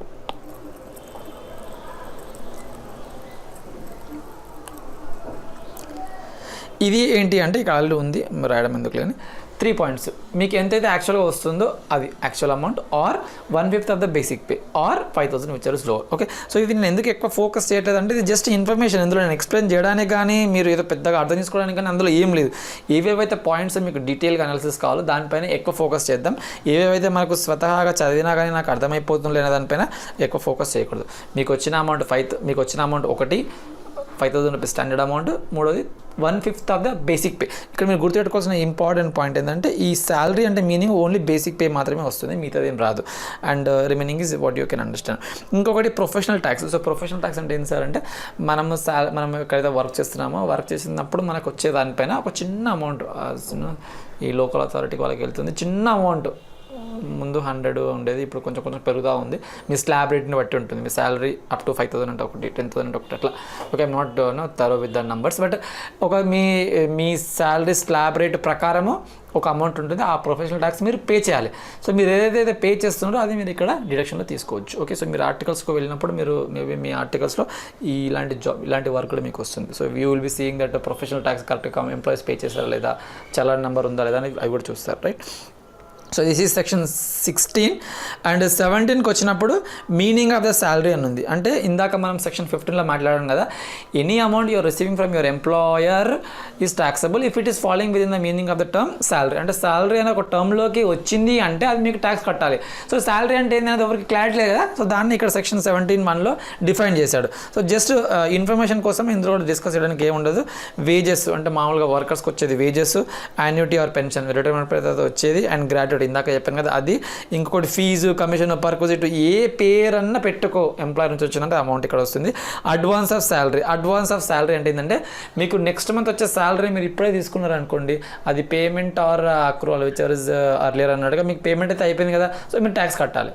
ఇదేంటి సార్ నాకు శాలరీ రాకుండా కడుతున్నా అంటే నీకు నెక్స్ట్ మంత్ ఎట్లా అక్రూ అవుతుంది కదా, అప్పుడు ట్యాక్స్ కట్టాలని అవసరం లేదు. ప్రస్తుతానికి అయితే తీసుకుంటున్నావు కదా, రిసీట్ అయితే అవుతుంది కదా, ఎప్పుడు కట్టని చెప్పడానికి అడ్వాన్స్ ఆఫ్ శాలరీ కూడా ట్యాక్స్ కట్టించారు. So somebody might get a doubt, sir advance against salary tax పడుతుందా అంటే, అడ్వాన్స్ అగేన్స్ట్ శాలరీ అంటే మీనింగ్ ఏంటంటే మీరు కంపెనీ దగ్గర నుంచి లోన్ తీసుకుంటున్నారు, ఆ లోన్కి షూరిటీగా మీ శాలరీని పెడుతున్నారు కాబట్టి అది మీకు శాలరీ కాదు, రైట్. సో నీకు లీవ్ ఎన్కాష్మెంట్ ఇందాక మనం సగంలో ఆపేసాము, కొంచెం ముందులో చేసుకుందాం అనేది నెక్స్ట్ క్లాస్లో అలా. సో లీవ్ ఎన్కాష్మెంట్ అంటే మీరు కొన్ని రోజులు వర్క్ చేశారు, దాని లీవ్ని తీసుకోమన్నా కానీ మీరు తీసుకోలేదు, ఆ లీవ్ని ఒక్కటేసారి కలిపేసేసి తీసుకుంటాం అనుకోండి, అది మీకు లీవ్ ఎన్కాష్మెంట్లో వస్తుంది, అది కూడా మీకు శాలరీలోకి వచ్చేస్తుంది, రైట్. అండ్ ఈ పాయింట్ మనం ఆల్రెడీ చెప్పేశాను కూడా, సో మళ్ళీ కొత్తగా డిస్కస్ చేయను. ఎంప్లాయరే మీ పేరు పైన ఎప్పుడైతే 12% కన్నా ఎక్కువ కాంట్రిబ్యూట్ చేస్తారో అది మీకు శాలరీలో వస్తుంది. ఈ 9.5% ఎప్పుడైతే మీకు ఇంట్రెస్ట్ వస్తుందో 9.5% కన్నా ఎక్కువ వస్తుందో అది కూడా మీకు శాలరీలో వస్తుంది. అండ్ ఈ transferred from unrecognised to recognised point అంటే మనకు ఇందాక సెక్షన్లో ఉన్న పాయింట్స్ మొత్తం ఇక్కడ వచ్చేస్తాయి సెక్షన్ 7 నుంచి. And 80 CCD. సో ఈ 4 పాయింట్స్ అక్కడ నుంచి వచ్చేసాయి, మీరు దీనిపైన ఫోకస్ చేయాల్సింది ఏం లేదు. And then value of perquisite. So perquisite valuation ఎలా ఉంటుందంటే మీరు ఎక్కువ చిన్న వర్డ్ అర్థం చేసుకోవాలి. అలవెన్సెస్కి పర్క్విజిట్కి చిన్న తేడా ఉంది. అలవెన్సెస్ అంటే మీనింగ్ ఏంటంటే మీకు ఏదైనా అవసరం ఉంటే ఆ అవసరం కోసం నేను ఒక డబ్బులు ఇస్తున్నాను అనుకోండి, అది అలవెన్స్ అవుతుంది. ఓకే, హౌస్ రెంట్ అలవెన్స్ అంటే మీరు కిరాయింట్లో ఉంటున్నారు, మీరు రెంట్ కడుతున్నారు, సో అది బర్డెన్ మీకు ఎక్కువైపోతుంది కాబట్టి నేను మీకు డబ్బులు ఇస్తున్నాను అంటే మీకు శాలరీ స్ట్రక్చర్లో అది కూడా యాడ్ చేస్తున్నానంటే మీకు అది అలవెన్స్ అవుతుంది. ఓకే, చిల్డ్రన్ ఎడ్యుకేషన్ అలవెన్సెస్, మీ పిల్లల్ని చదివించుకోండి అని చెప్పేసి ఒక 100 రూపీస్ పర్ మంత్ ఇస్తున్నాను, సో అది ఎడ్యుకేషన్కి డబ్బులు ఇస్తున్నాను. అలాగే హాస్టల్ అలవెన్సెస్ అంటే మీరు హాస్టల్లో చేయించుకోండి అని చెప్పేసి ఒక డబ్బులు ఇస్తున్నాను. సో మీకు ఎప్పుడైతే మీరు డబ్బులు ఇస్తున్నానో అది మీకు అలవెన్స్గా వస్తుంది, మీకు ఎప్పుడైతే ఒక బెనిఫిట్ ఇస్తున్నానో అది మీకు పర్క్విజిట్గా వస్తుంది, రైట్. సో పర్క్విజిట్ అంటే ఏంటంటే ఇక్కడ మీకు డబ్బులు రావు కానీ ఒక బెనిఫిట్ వస్తుంది. ఎలాంటివి సార్ అంటే మీకు కార్ ఇస్తున్నాను, మీ నేనే కార్ ఇస్తున్నాను, డ్రైవర్ ఇస్తున్నాను, మేము ఇంజన్ మాదే, పెట్రోల్ అంతా మాదే కాబట్టి మీకు బెనిఫిట్ ఇస్తున్నాను కాబట్టి మీకు పర్క్విజిట్ అయిపోతుంది.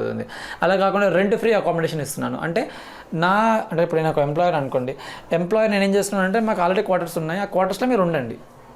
ఓకే, సో మీకు డబ్బులు ఏమి ఇవ్వట్లేదు కదా, డబ్బులు ఇవ్వట్లేదు కానీ బెనిఫిట్ ఇస్తున్నాను కదా, సో అది మీకు పర్క్విజిట్ అవుతుంది. ఎలా ట్యాక్స్ కడతామంటే మనం చూద్దాం ముంగట. అంటే మీకు డిపెండింగ్ ఆన్ ద పాపులేషన్, ఇక్కడ ఈ సిటీ మీరు ఏ సిటీలో ఇస్తున్నాను, ఏ సిటీలో ఇస్తున్నాడు, ఆ సిటీలో పాపులేషన్ ఎంత ఉంది, ఆ పాపులేషన్ ప్రకారం మనకి క్యాలిక్యులేషన్ ఉంటాయి. క్యాలిక్యులేషన్ మనం నెక్స్ట్ క్లాస్లో చూసుకుందాం, ఫస్ట్ క్లాస్లో అంత పెద్దగా ఏమొద్దు. సో ఈ పర్క్విజిట్స్ మొత్తం ఇక్కడ వస్తాయి. తర్వాత ఇంకా డిస్కస్ చేయాల్సింది మెయిన్ పాయింట్స్ చెప్తాను. ఈ స్పెషల్ అలవెన్స్ పైన ఒక్కసారి ఫోకస్ చేద్దాం, సో దట్ మనము నెక్స్ట్ క్లాస్లో ఈ స్పెషల్ అలవెన్సెస్ కోసం మాట్లాడుకోకూడదు. ఎందుకంటే next class is meant only for the calculation of numbers. Sir మీరు ఎన్ని చెప్తున్నారు బాగుంది కానీ ఎగ్జామ్లో నంబర్స్ అడుగుతారు సార్, నంబర్స్ నాకు రావట్లేదు అంటే ఆ ప్రాబ్లం రాకుండా ఏవేవైతే మన ఇన్స్టిట్యూట్ స్టడీ మెటీరియల్లో క్వశ్చన్స్ ఉన్నాయో ఆ క్వశ్చన్స్ని మనం ఇక్కడ సాల్వ్ చేద్దాం. Okay, so that is what we will going to do in the next class or next session. But for timing provisions పైన ఫోకస్ చేద్దాం. ప్రొవిజన్స్ స్ట్రాంగ్గా ఉంటే సమ్స్ ఈజీగా వెళ్ళిపోతాయి. సో ఈ ట్రాన్స్పోర్ట్ అలవెన్సెస్ మనకు ఫస్ట్ వచ్చింది. సో ట్రాన్స్పోర్ట్ అలవెన్సెస్ ముందు మనలాంటి నార్మల్ పీపుల్కి ఒక అమౌంట్ ఇచ్చేవాళ్ళు, ఆ అమౌంట్ని ప్రస్తుతానికి తీసేశారు. అంటే ఇప్పుడు ట్రాన్స్పోర్ట్ అలవెన్సెస్ లేదు, బట్ ఎవరైతే కొంచెం ఫిజికల్గా హ్యాండిక్యాప్డ్గా ఉంటారో ఓకే, సో వాళ్ళకి ఆ ఎగ్జామ్షన్ని కంటిన్యూ చేస్తున్నారు. అంటే ఇంతకుముందు అది ఉండేది కాదు, ఇంతకుముందు కూడా ఉండేది, ఇప్పుడు కూడా కంటిన్యూ చేస్తున్నారు. మామూలు వాళ్ళకి ఇంతకుముందు ఉండేది, ఇప్పుడు మీకు అవసరం లేదు అని చెప్పేసి తీసేశారు. అంటే ఇక్కడ అమెండ్మెంట్ ఏం జరిగినట్టు, మామూలు వాళ్ళకి ఏదైనా ట్రాన్స్పోర్ట్ అలవెన్సెస్ ఎంప్లాయర్ ఇస్తే ఇప్పుడు ట్యాక్సబుల్. ఇంతకుముందు ఎగ్జెంప్షన్లో ఉండేది, ఇప్పుడు ట్యాక్సబుల్ అవుతుంది. ఫిజికల్గా హ్యాండిక్యాప్డ్ అయిన వాళ్ళకి ఇంతకుముందు ఎగ్జెంప్షన్లో ఉండేది, ప్రస్తుతానికి కూడా ఎగ్జెంప్షన్లోనే ఉంది. ఓకే, అంటే ఇది చెప్పాను కదా, blind, deaf, dumb, orthopedically handicapped with disability of lower extremities, అంటే కొన్ని ఫిజికల్గా బాడీ కింద నడవడానికి ఇబ్బందిగా ఉన్న వాళ్ళు, కళ్ళు కనిపించట్లేవు అట్లా. ఓకే, సో ఇలాంటి కొన్ని కేటగిరీస్లో ఉన్న వాళ్ళకి ఈ ఎగ్జెంప్షన్ ఉంది. Okay, so children education allowances. Children education allowances అంటే ఇప్పుడు కాస్ట్ ఆఫ్ లివింగ్ బాగా పెరిగిపోతుంది, స్కూల్లో ఫీజులు బాగా పెరిగిపోతున్నాయి కాబట్టి మీ పిల్లల ఎడ్యుకేషన్ కోసము ఎంప్లాయర్ మీకు కొంచెం డబ్బులు ఇస్తున్నాడు అంటే అలవెన్సెస్. ఎంత ఇస్తున్నాడు అంటే ఎంత నేర్చుకోండి, నాకు సంబంధం లేదు. మీకు ఎగ్జెంప్షన్ ఎంతవరకు ఉంటుంది అంటే ఒక్కొక్క చైల్డ్కి 100 రూపీస్ పర్ మంత్, అట్లాగే మ్యాక్సిమం 2 చిల్డ్రన్. అంటే మీకు ఎంతమంది పిల్లలు నాకు సంబంధం లేదు, మీ ఎంప్లాయర్ మీకు ఎంత పే చేసిన సంబంధం లేదు, నేను మాత్రము ఒక్కొక్క చైల్డ్ పైన 100 రూపీస్ పర్ మంత్ నేను ఎగ్జామ్షన్లో ఇస్తున్నాను, మిగతా మొత్తం ట్యాక్సబుల్. ఓకే, సో ఈ స్కూల్లో 100 రూపీస్ పర్ మంత్కి ఎడ్యుకేషన్ చెప్తున్నారో మనకైతే ఐడియా లేదు. ఒక చిన్న ఎగ్జాంపుల్ తీసుకుందాం. ఇతనికి ఎక్స్ అండ్ వై అని ఇద్దరు చిల్డ్రన్ ఉన్నారు. వాళ్ళకి వాళ్ళ ఎంప్లాయర్ అమౌంట్ ఇస్తున్నాడు. ఎలాంటిదంటే ఇతనికి ఒక 150 రూపీస్ ఇస్తున్నాడు, ఇతనికి ఒక 70 రూపీస్ ఇస్తున్నాడు. అంటే మన ఇన్స్టిట్యూట్లో ఉన్న క్వశ్చన్ దీన్ని మళ్ళీ అబ్జర్వ్ చేశాను.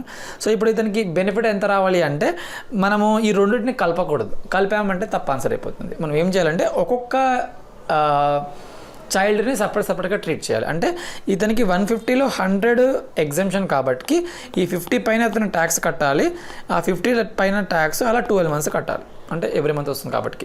ఇప్పుడు ఇతనికి 70 ఉంది కదా, మనం 100 తోటి మైనస్ చేయలేము, ఎందుకంటే అతనికి వచ్చిందే 70 కదా. సో నువ్వు 70 మైనస్ చేసుకో.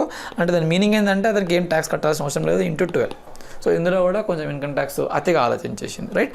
So this is a point for you. Children education allowances 100 rupees per month per child, maximum అప్పుడు 2 చిల్డ్రన్. ఇందాక ఏమైనా క్యాలిక్యులేషన్ గుర్తుపెట్టుకోండి, మనం సమాప్తి చేయకూడదు, సపరేట్గా చేసుకోవాలి.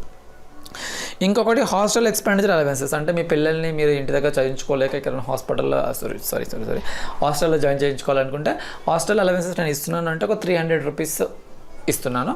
So 300 rupees again same logic, 2 children వరకు ఇస్తాను, అంతకన్నా ఎక్కువ ఇవ్వను, ఇస్తే ట్యాక్స్ కట్టిస్తాను అని అర్థం.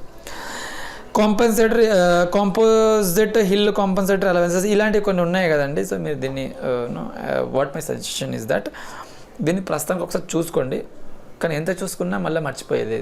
ఇప్పుడు నేను మర్చిపోయినట్టుగా అందరూ మర్చిపోతారు. సో దీన్ని గుర్తుపెట్టుకునేది ఐడియా ఏంటంటే ఒక 4-5 times రివైజ్ చేయండి. దాంతో పాటు ఎగ్జామ్స్కి వెళ్ళే ముందు make sure that you read these numbers. హాస్టల్కి 300, ఎడ్యుకేషన్కి 300 డౌట్ ఒకటి రావచ్చు. సో దాన్ని మనం ఆ డౌట్ నుంచి బయటకు రావడానికి మామూలుగా అయితే రివైజ్ చేసుకోవాలి. ఎగ్జామ్కి వెళ్ళే ముందు వేరే ప్రొవిజన్స్ని మనం రివైజ్ చేసినా చేయకపోయినా నాకు సంబంధం లేదు. శాలరీ హెడ్ కింద ఇలాంటి కొన్ని అమౌంట్స్ ఉంటాయి, వాటిని ఖచ్చితంగా చూసుకోవాలి. అంటే మనకి టీడీఎస్లో పర్సెంటేజెస్ ఉంటాయి, అమౌంట్స్ ఉంటాయి, రేట్స్ ఉంటాయి. ఇలాంటి కొన్ని ఏవైతే స్పెసిఫికల్గా ఎగ్జామ్లో మర్చిపోయే ఛాన్స్ ఉంటుందో వాటిని ఒక నోట్స్గా ప్రిపేర్ చేసుకోండి. ఆ నోట్స్ని మీరు ఎగ్జామ్స్కి ఒక రోజు వెళ్ళే ముందు కానీ, వెళ్తున్నప్పుడు కానీ, వెళ్ళిన తర్వాత కానీ 100% చూసుకొని వెళ్తే కాన్ఫిడెంట్గా ఎగ్జామ్ రాయొచ్చు, రైట్. సో ఇక్కడ ఈ అమౌంట్స్ జస్ట్ చూసుకోండి, దాన్ని ఇప్పుడు ప్రస్తుతానికి ఎక్స్ప్లెయిన్ చేయడానికి కూడా ఏం లేదు. ట్రైబల్ ఏరియా అలవెన్సెస్ కూడా ఉంటుంది. ట్రైబల్ ఏరియా అంటే ఏంటంటే కొన్ని ప్రాంతాల వాళ్ళకి 200 రూపీస్ పర్ మంత్, అంటే మీరు ఎంప్లాయ్మెంట్ అక్కడ ఉంటే వాళ్ళకి 200 రూపీస్ని ఎక్స్ట్రా బెనిఫిట్ ఇస్తున్నాడు, ట్యాక్స్ కట్టించట్లేదు అని అర్థం. ఓకే, సో ఇలాంటి ఒకసారి చూసుకోండి, దీనిలో ఇంకా చెప్పడానికి ఏం లేదు.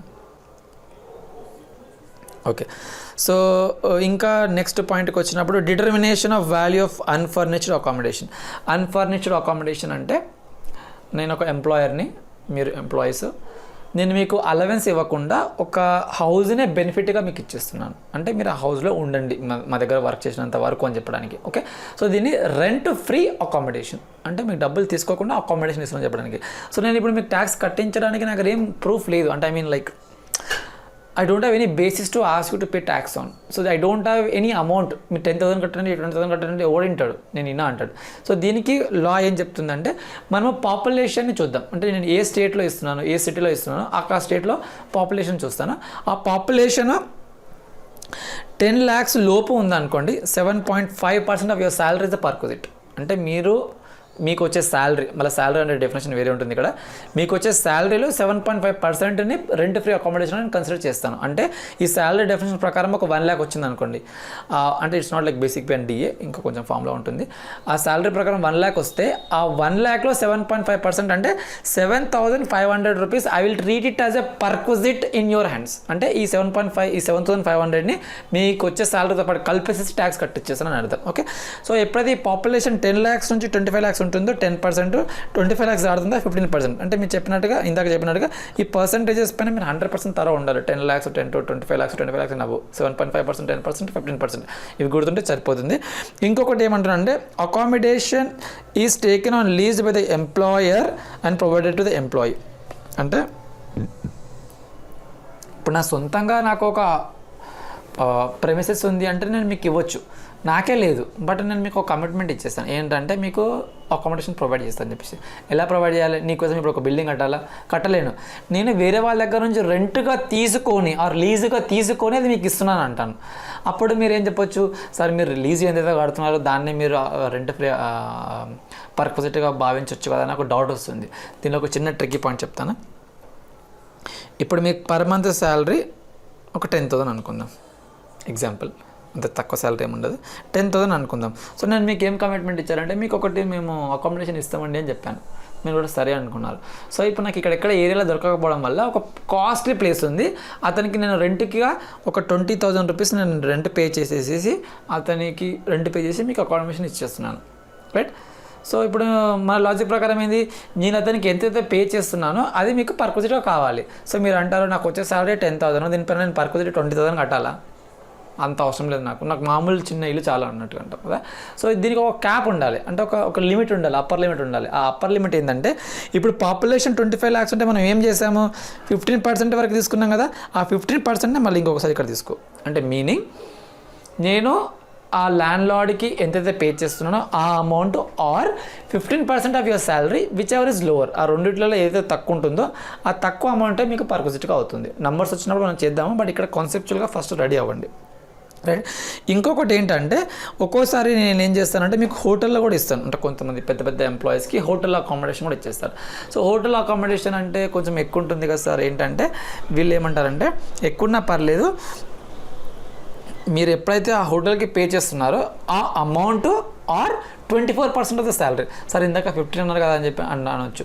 ఆ 15 అనేది నేను ఒక లీజుకి తీసుకున్నాను. సో లీజుకి తీసుకున్నప్పుడు కొంచెము రేట్ తక్కువ ఉంటుంది, అంత ఎక్కువ కాస్ట్ ఉండదు. హోటల్ అంటే పర్ డే కాస్ట్ చాలా ఎక్కువ ఉంటుంది కదా. సో వీడేమంటారంటే నువ్వు ఆ హోటల్కి ఎంతైతే పే చేస్తున్నావు అది ఆర్ 24%, కొంచెం పెంచాడు, 24% of salary which are is lower is a taxable perquisite for you.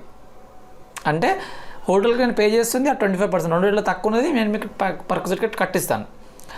అదే నేను లీజుకి తీసుకుంటే వానికి ఎంత పే చేస్తున్నానో ఆర్ 15% ఆఫ్ ద శాలరీ అది మీకు ట్యాక్సబుల్గా కట్టిస్తాను. కానీ ఇక్కడ ఏదో అనిపిస్తుంది సార్ 15 days అనేది, అదేంది పాయింట్ అంటే ఈ 15 days పాయింట్ ఏంటంటే ఇప్పుడు మీరు హైదరాబాద్లో పనిచేస్తున్నారు, మీకు చెన్నైలో, బెంగళూరులో ఇంకా వేరే ముంబైలో ఒక దగ్గర నేను పంపించాలనుకుంటున్నాను. మీరు బాగుంది, ఇక్కడ మీరు మంచిగా వర్క్ చేస్తున్నారు, మనకు ఇంకొక బ్రాంచ్ ఉంది, దానిలో డెవలప్ చేయండి అని చెప్పేసి మిమ్మల్ని అక్కడ పంపిస్తున్నాను. సో మీరు ఏమంటారు, మీరు హఠాత్తుగా పంపిస్తే నేను అక్కడ పోయి ఏం చేయాలి, మాకు ఇక్కడ వైఫ్ ఆర్ హస్బెండ్ ఆర్ పిల్లలు వీళ్ళందరూ ఇక్కడే సెటిల్ అయిపోయి ఉన్నారు, సడన్గా వెళ్ళిపోతే పంపిస్తే నేను వెళ్ళలేను, ఎందుకంటే నాకు అక్కడ అకామిడేషన్ చూసుకోవాలి, పిల్లల కోసం ఎడ్యుకేషన్ ఆ స్కూల్స్ అవన్నీ చూసుకోవాలి, నాకు టైం పడుతుంది అంటే ఓకే అలాగా ఫైన్ అని చెప్పి వీళ్ళు ఏం చేస్తున్నారంటే ఒక 15 days వరకు నేను అక్కడ ఒక హోటల్లో ఉంచుతాను. ఓకే, ఆ 15 days వరకు హోటల్లో ఉంచినప్పుడు ఆ 15 days లోపు నువ్వు కావాల్సినవన్నీ చూసుకో. 15 days వరకు నేను హోటల్ కట్టింది నీకు పర్క్విజిట్ కాదు, ఎందుకంటే నేను సడన్గా ఇప్పుడు ఏదో ఫ్రైడే నైట్ నేను పంపించేస్తాను, మండే మార్నింగ్ అక్కడ అపాయింట్మెంట్ తీసుకోవాలి కదా. 15 days నీకు టైం ఇస్తున్నాను, ఆ 15 daysలో మొత్తం సార్ట్ అవుట్ చేసుకునే ఇష్యూస్ అన్నిటి. ఆ 15 days తర్వాత మీరు హోటల్లో ఉంటే అది మీకు ట్యాక్సబుల్ పర్క్విజిట్ అవుతుంది. సరే ఏం అర్థం కావట్లేదంటే సింపుల్గా మీరు ఒక ప్లేస్ నుంచి ఇంకొక ప్లేస్కి మారినప్పుడు 15 days టైం ఉంది అంటే 15 days పైన మీకు హోటల్లో ఉన్నప్పుడు 15 days మీరు హోటల్లో ఉన్నప్పుడు దానిపైన కట్టే రెంట్ మీకు ట్యాక్సబుల్ పర్క్విజిట్లోకి రాదు, అంటే మీరు ట్యాక్స్ కట్టరు దానిపైన. 15 days తర్వాత కూడా మీరు అలాగే ఉంటున్నారు, మీ ఎంప్లాయర్ అలాగే మీ పైన ప్రేమతో అలాగే ఇస్తున్నాడు అంటే అది మీకు పర్క్విజిట్లోకి వచ్చేస్తుంది, రైట్? యా. సో నెక్స్ట్ మనకు perquisite in respect of domestic servant అంటే ఇంట్లో పనుల కోసం వాచ్మెన్ లేదంటే గార్డెనింగ్ కుక్ ఇలాంటి వాటి కోసం ఒక సర్వెంట్ని పెట్టారనుకోండి, ఎంప్లాయర్ మీకు ఇచ్చేస్తున్నాడు సర్వెంట్ని మీరు వర్క్ చేయించుకోవచ్చు అని చెప్పి. సో అతనికి ఎంతైతే పే చేస్తారో అది మొత్తం మీకు పర్క్విజిట్. చెప్పడానికి పాయింట్ ఏముంది, బట్ ఇక్కడ ఒక్కోసారి ఇష్యూ ఎలా వస్తుందంటే, అంటే పెద్ద ఇష్యూ ఏం కాదు, ఇక్కడ ఒక చిన్న పాయింట్స్ ఎలా వస్తుందంటే నేను సర్వెంట్కి 10,000 per month పే చేస్తున్నాను, కానీ మీ దగ్గర నుంచి నేను ఒక 2,000 rupees నేను కలెక్ట్ చేస్తున్నాను. సో ఈ రిమైనింగ్ 8,000 మాత్రమే పర్క్విజిట్. ఎందుకలా అంటే 10,000 అయితే మీకు పే చేస్తున్నాను, మీ దగ్గర నుంచి ఆల్రెడీ 2,000 తీసుకుంటున్నాను కదా, అంటే నేను మీకు ఇచ్చిన బెనిఫిట్ ఎంత 8,000, అంటే మీరు 8,000 తక్కువ కట్టేస్తున్నాను, అంటే కట్టాల్సిన అవసరం రాకుండా పోయింది కదా. ఆ రిమైనింగ్ అమౌంట్ 8,000 rupees పైన మీరు పర్క్విజిట్గా భావించేసి మీరు ట్యాక్స్ కట్టాల్సి ఉంటుంది, రైట్. ఇందాక చెప్పిన రెంట్ ఫ్రీ అకామిడేషన్ కూడా ఉంది కదా, అందులో కూడా ఒక్కోసారి ఎలా ఉంటుందంటే నేను మీకు ఆ బెనిఫిట్ ఇచ్చినప్పటికీ కొంచెం అమౌంట్ మీ దగ్గర నుంచి కలెక్ట్ చేసుకుంటాను. సో మీ దగ్గర నుంచి ఏదైతే కలెక్ట్ చేసుకుంటానో అది మైనస్ చేస్తాను. అది బ్లాంకెట్ రూల్. ఎక్కడెక్కడైతే ఎంప్లాయీ దగ్గర నుంచి ఏ పర్పస్ కోసం కలెక్ట్ చేసినా ఆ పర్పస్కి ఆ అమౌంట్ని దాని నుంచి మైనస్ చేసుకోండి. ఇంకొకటి gas, electricity, water supply, house hold consumption, అంటే మీ ఇంటికి అవసరం అయ్యే గ్యాస్ కానీ ఎలక్ట్రిసిటీ కానీ ఇంట్లో సరఫరాలు ఇలాంటివి ఏమైనా మీకు ఇచ్చేస్తున్నప్పుడు దానికి నేను ఎంతైతే పెట్టి కొంటున్నాను, ఎంతైతే పెట్టి నేను ఇంకర్ అవుతున్నానో ఆ అమౌంట్ని నేను మీకు పర్క్విజిట్గా భావించేస్తున్నాను. అంటే ఇప్పుడు నా కంపెనీయే ఆ కంపెనీ అనుకోండి, ఎలక్ట్రిసిటీ కంపెనీ అనుకో, నేను మీకు ఇస్తున్న బెనిఫిట్ని నేను తయారు చేయడానికి నాకు ఎంత అవుతుంది దానిపైన నేను ట్యాక్స్ కట్టిస్తాను, అంటే పర్క్విజిట్గా భావించి కట్టిస్తాను. ఆర్ లేదు నా దగ్గర లేదు, నేను బయట వాళ్ళ దగ్గర నుంచి తెచ్చుకొని మీకు ఇస్తున్నాను, అంటే నా దగ్గర గ్యాస్ కంపెనీ కాదు, నాది ఏదో సిమెంట్ కంపెనీ, నేను గ్యాస్ బయట నుంచి కొనుక్కొని మీకు ఇస్తున్నాను, అంటే అబ్బాయి గ్యాస్ బిల్ కడుతున్నాను, అంటే ఎంతైతే బిల్ కడుతున్నానో అది నీకు పర్క్విజిట్. సపోజ్ ఇక్కడ నుంచి మీ దగ్గర నుంచి ఏమైనా ఛార్జ్ చేస్తే అది మైనస్ చేసి మీతో మీకు పర్క్విజిట్. ఇంకా ఎడ్యుకేషన్ ఫెసిలిటీ అంటే కూడా సేమ్ లాజిక్ వస్తుంది. ఇప్పుడు ఎలా వస్తుందంటే మీ పిల్లల్ని ఎక్కడ చదివిస్తున్నాను, ఆ ఫీజు నేను కడుతున్నాను అనుకోండి ఎంప్లాయర్గా, సో మీకు ఎంతైతే కడుతున్నా అది మీకు పర్క్విజిట్ అయిపోతుంది. సో ఇంకొకసారి మీకు ఇలాంటి ఇష్యూస్ వస్తాయంటే, సపోజ్ నేనే ఎడ్యుకేషనల్ బిజినెస్లో ఉన్నాను, అంటే ఒక స్కూల్ ఉంది, స్కూల్ ఉన్నప్పుడు మీ పిల్లల్ని కూడా స్కూల్లో చదివిస్తున్నప్పుడు నేను ఫీజు కలెక్ట్ చేయను, ఒక ఎగ్జాంపుల్ అనుకుందాం. సో నేను ఇప్పుడు ఏమంటున్నానంటే ఓన్ ఎడ్యుకేషన్ ఇన్స్టిట్యూషన్లో నువ్వు ఎడ్యుకేషన్ ఇస్తున్నావు కదా, సో ఇప్పుడు ఎలా అంటే సేమ్ ఎడ్యుకేషన్ వేరే ఇన్స్టిట్యూట్ వాళ్ళు ఛార్జ్ చేస్తే ఎంత ఛార్జ్ చేస్తారు అంత అమౌంట్ మీరు పర్క్విజిట్గా కట్టండి అని. సో నేనేదో అభిమానంతో ఇష్టంతో మీకు ఫ్రీగా చెప్పినా కానీ మన ఇన్కమ్ ట్యాక్స్ పర్క్విజిట్ ప్రకారం ట్యాక్స్ కట్టాలి. సో దీనికి ఒక చిన్న బెనిఫిట్ ఇచ్చాడు ఏంటంటే, ఒక 1,000 rupees వరకు అయితే వద్దులేండి, చిన్న అమౌంటే కదా. ఎంప్లాయర్ ఎడ్యుకేషన్ బిజినెస్లోనే ఉండి మీకు మీ పిల్లలకి ఏదైనా ఫ్రీ ఎడ్యుకేషన్ ఇచ్చినప్పుడు 1,000 rupees వరకు ఆ బెనిఫిట్ అయితే ట్యాక్స్ కట్టకండి, 1,000 దాటితే మొత్తం పైన కట్టండి అంటున్నాడు. Okay. And interest free or concessional loan, అంటే ఇప్పుడు మీకు ఒక డబ్బులు అవసరం వచ్చాయి, మీరు ఏమంటారంటే సార్ నాకు ఒక 50 లక్షలు కావాలి సార్, నాకు మంచి ఇల్లు కొనుక్కోవాలనుకుంటున్నాను, 50 లక్షలు కావాలి అంటున్నానంటే ఎంప్లాయర్ ఏం చేస్తాడు, ఓకే మంచి ఎంప్లాయీ మన దగ్గర నుంచి చాలా రోజు నుంచి వర్క్ చేస్తున్నాడు, నమ్మకస్తుడు, ఇంటెలిజెంట్ ఫెలో, మనకు ఫ్యూచర్లో అవసరం రావచ్చు అని చెప్పేసి వాళ్ళు మీకు ఒక లోన్ ఇస్తున్నారు, 50 లక్షలు లోన్ ఇస్తున్నారు. వీళ్ళు ఏమంటారంటే ఏం వద్దులేండి ఇంట్రెస్ట్ ఎవ్రీ మంత్ ఇంత కట్టండి, 25,000 50,000 కట్టండి అని చెప్పేసి ఈఎంఐ లెక్క పెట్టేసేసుకొని, అంటే ఈఎంఐ అంటే జస్ట్ మీరు ఇచ్చిన అమౌంట్ మేము మళ్ళీ తిరిగి కట్టేసేస్తున్నాం, అంటే ఇక్కడ నేను ఇంట్రెస్ట్ ఏం ఛార్జ్ చేయట్లేదు, ఇంట్రెస్ట్ ఫ్రీ. సో నేను ఇంట్రెస్ట్ ఛార్జ్ చేయకుండా మీకు లోన్ ఇస్తున్నానంటే ఏదో మంచి సంబంధాన్ని డెవలప్ చేసుకోవడానికి, మంచి రిలేషన్స్ని మెయింటైన్ చేయడానికి ఎంప్లాయర్ తోటి. బట్ ఇన్కమ్ ట్యాక్స్ వాళ్ళు ఏమంటారంటే, లేదు బాబు ఈ సేమ్ 50 lakhs నువ్వు బయట ఏదైనా వేరే బ్యాంక్ నుంచి తీసుకొని ఉంటే ఏదో ఒక ఇంట్రెస్ట్ కట్టేవాను కదా, టేక్ ఎన్ ఎగ్జాంపుల్ ఒక 10% కట్టేవాను అనుకో, ఎగ్జాంపుల్ 10% ఎవరు ఇవ్వట్లేదు కానీ 5 lakhs నువ్వు ఇంట్రెస్ట్ కట్టేవాడిని కదా, సో నువ్వు ఈ ఎంప్లాయర్కి నువ్వేమి ఇంట్రెస్ట్ కట్టట్లేదు కదా, అంటే నీకు బెనిఫిట్ అయితే వచ్చేసింది కదా, ఆ బెనిఫిట్ పైన ఇప్పుడు నేను పర్క్విజిట్ అనుకుంటాను నేను, అంటే నాన్ మానిటరీ, మీకు ఇచ్చిన 50 లక్షలు మానిటరీ, కానీ దానిపైన వచ్చే బెనిఫిట్ మీకు డబ్బుల రూపంలో రావట్లేదు, కానీ సేమ్ లోను మీరు బయట ఎక్కడ నుంచైనా తీసుకొని ఉంటే 5 lakhs rupees మీరు లోన్ ఇంట్రెస్ట్గా కట్టేవాళ్ళు, ఇక్కడ కట్టట్లేదు కాబట్టి ఆ 5 lakh rupeesని మీరు concessional rent are rent free interest అన్నట్టుగా ఇంట్రెస్ట్ ఫ్రీ లోన్ అన్నట్టుగా మీతోటి నేను ట్యాక్స్ కట్టించేస్తాను. సో మళ్ళీ మీకు కూడా ఆర్డర్ వస్తుంది, సార్ నేను బయట నుంచి తీసుకొని అంటున్నారు, అంటే బయట నుంచి లోన్ తీసుకుంటే నేను ఎక్కడి నుంచి లోన్ తీసుకోవచ్చు, మా ఫ్రెండ్ దగ్గర తీసుకుంటే తక్కువగా ఉంటుంది, లేకుంటే మేము ఒక ఎన్బిఎఫ్సి దగ్గర నుంచి తీసుకుంటే ఒక రేట్ ఉంటుంది, బ్యాంక్ దగ్గర నుంచి తీసుకుంటే ఒక రేట్ ఉంటుంది, ఆ బ్యాంక్లో ఇంకెన్నో రకాల బ్యాంకులు ఉన్నాయి, పోస్ట్ ఆఫీస్ ఉంది, ఏ రేట్ కన్సిడర్ చేయాలంటే ఆ డౌట్ కూడా మీకు వద్దు, నేను క్లియర్గా చెప్పేస్తున్నాను. ఎస్బీఐ ఇంట్రెస్ట్ రేట్స్ వాళ్ళు రిలీజ్ చేస్తారు మన ఇయర్కి స్టార్టింగ్కి first day of the year, మనం ఏ ఇయర్లో అయితే మనం తీసుకుంటున్నామో ఆ ఇయర్లో ఫస్ట్ ఏప్రిల్ ఆ రెస్పెక్టివ్ ఇయర్లో వాళ్ళు రేట్స్ డిక్లేర్ చేస్తారు. మీరు ఏ లోన్ తీసుకుంటున్నారు, పర్సనల్ లోన్కి ఇంత ఇంట్రెస్ట్ రేట్. మీరు హోమ్ లోన్ తీసుకుంటున్నారా, హోమ్ లోన్కి ఎన్ని టెన్యూర్లో తీసుకుంటున్నారు, ఎంత అమౌంట్ తీసుకుంటున్నారు, ఇంత అమౌంట్ ఇంత టెన్యూర్ అయితే ఇంత రేటు, అవి మేము బై హార్ట్ చేయాల్సిన అవసరం లేదు. సో ఆ రేటు ఎస్బీఐ మీకు డిక్లేర్ చేస్తుంది. ఆ రేటు టేక్ ఎన్ ఎగ్జాంపుల్ ఒక 15% ఉంది. మీ ఎంప్లాయర్ ఏం చేస్తాడు, 15% కాదు కానీ నువ్వు 8% పే చేయని చెప్పి మీ ఎంప్లాయర్ చెప్తున్నాడు. అంటే మీరు 7% మీరు ఎగ్గొడుతున్నట్టే కదా. అంటే 7% మీకు కన్సెషన్ ఇస్తున్నారు కదా. ఆ కన్సెషన్ పైన మీరు పర్కుజిట్గా ఫాలో చేయండి. సార్ నాకు అర్థం కావట్లేదంటే ఒక్కసారి చెప్తాను, ఎవరికైతే అర్థం కావట్లేదు. మీరు తీసుకుంటున్న లోను బయట ఎస్బీఐ బ్యాంక్లో తీసుకుంటే 15% మీరు ఇంట్రెస్ట్ పే చేసేవాళ్ళు. కానీ ఎంప్లాయర్ ఏం చేస్తున్నాడు, మరీ ఫ్రీగా ఇవ్వకుండా ఏదో 8% ఛార్జ్ చేస్తున్నాడు. అంటే 15%లో 8% ఛార్జ్ చేస్తున్నాడు. అంటే 7% కన్సెషన్గా ఇస్తున్నాడు కదా. ఆ కన్సెషన్నే ఇప్పుడు తను పర్క్విజిట్ అంటున్నాడు. అంటే ఒక బెనిఫిట్గా భావించేసి దానిపైన మీతోటి ట్యాక్స్ కట్టించేస్తున్నాడు, right. And use of movable assets. Sir ఏంటి సార్ ఇది యూజ్ ఆఫ్ మూవబుల్ అసెట్స్ అంటే, కంపెనీ దగ్గర కొన్ని అసెట్స్ ఉన్నాయి, ఆ అసెట్స్ని నేను మీకు యూజ్ చేసుకోండి బాబు అని చెప్పి మీకు ఇచ్చేస్తున్నాను. అలా కూడా ఇస్తారా సార్ అంటే ఇస్తారు, కొన్ని కంపెనీస్లో ఇచ్చేస్తారు. ఎలాంటివంటే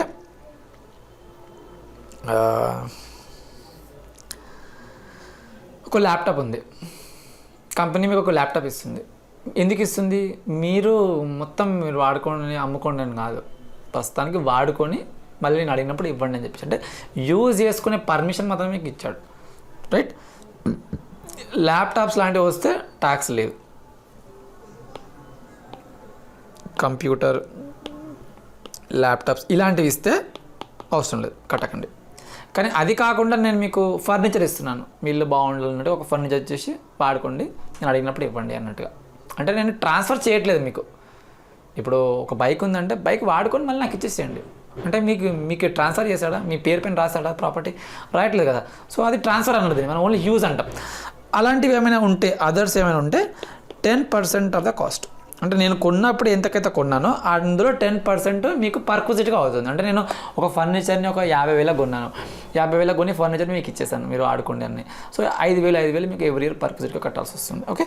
సో ఇంకొకటి మనకు ట్రాన్స్ఫర్ అని ఉంటుంది. సార్ ఏంటి సార్ ఈ ట్రాన్స్ఫర్ అంటే, ఇందాక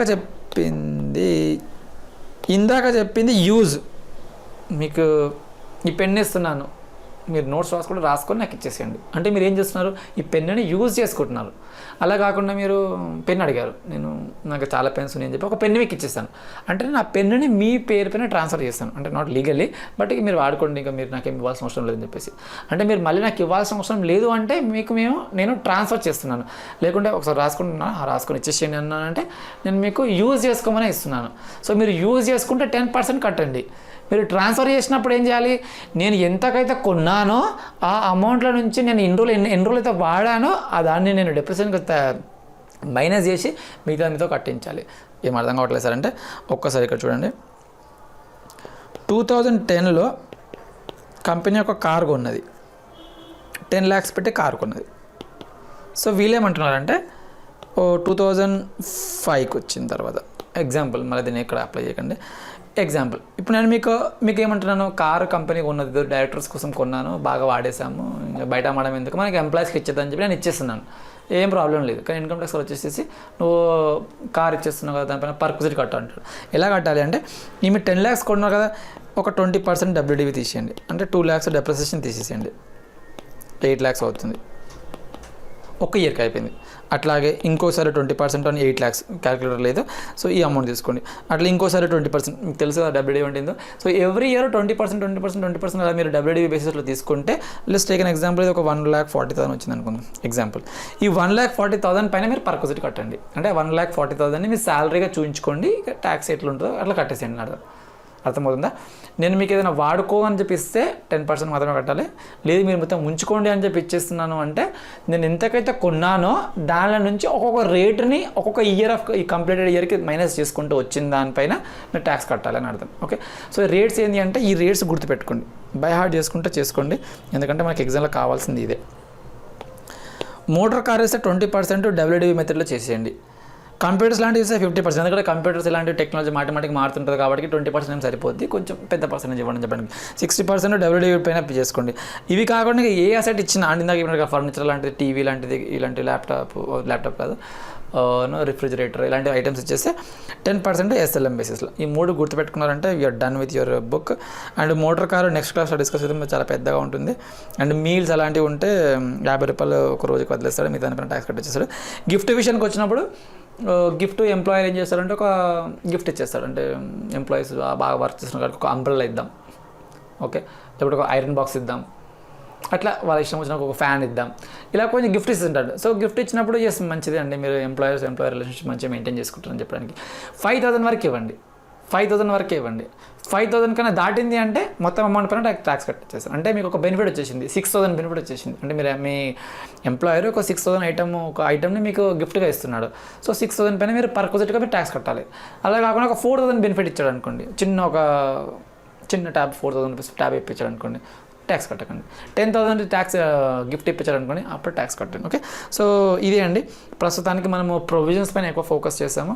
ఈ వీడియో మీకు నచ్చితే లెట్ మీ నో, మనము న్యూమరికల్ ప్రాబ్లమ్స్ పైన కూడా ఇంకొక వీడియో పెడతాం. Thank you for watching, have a nice day.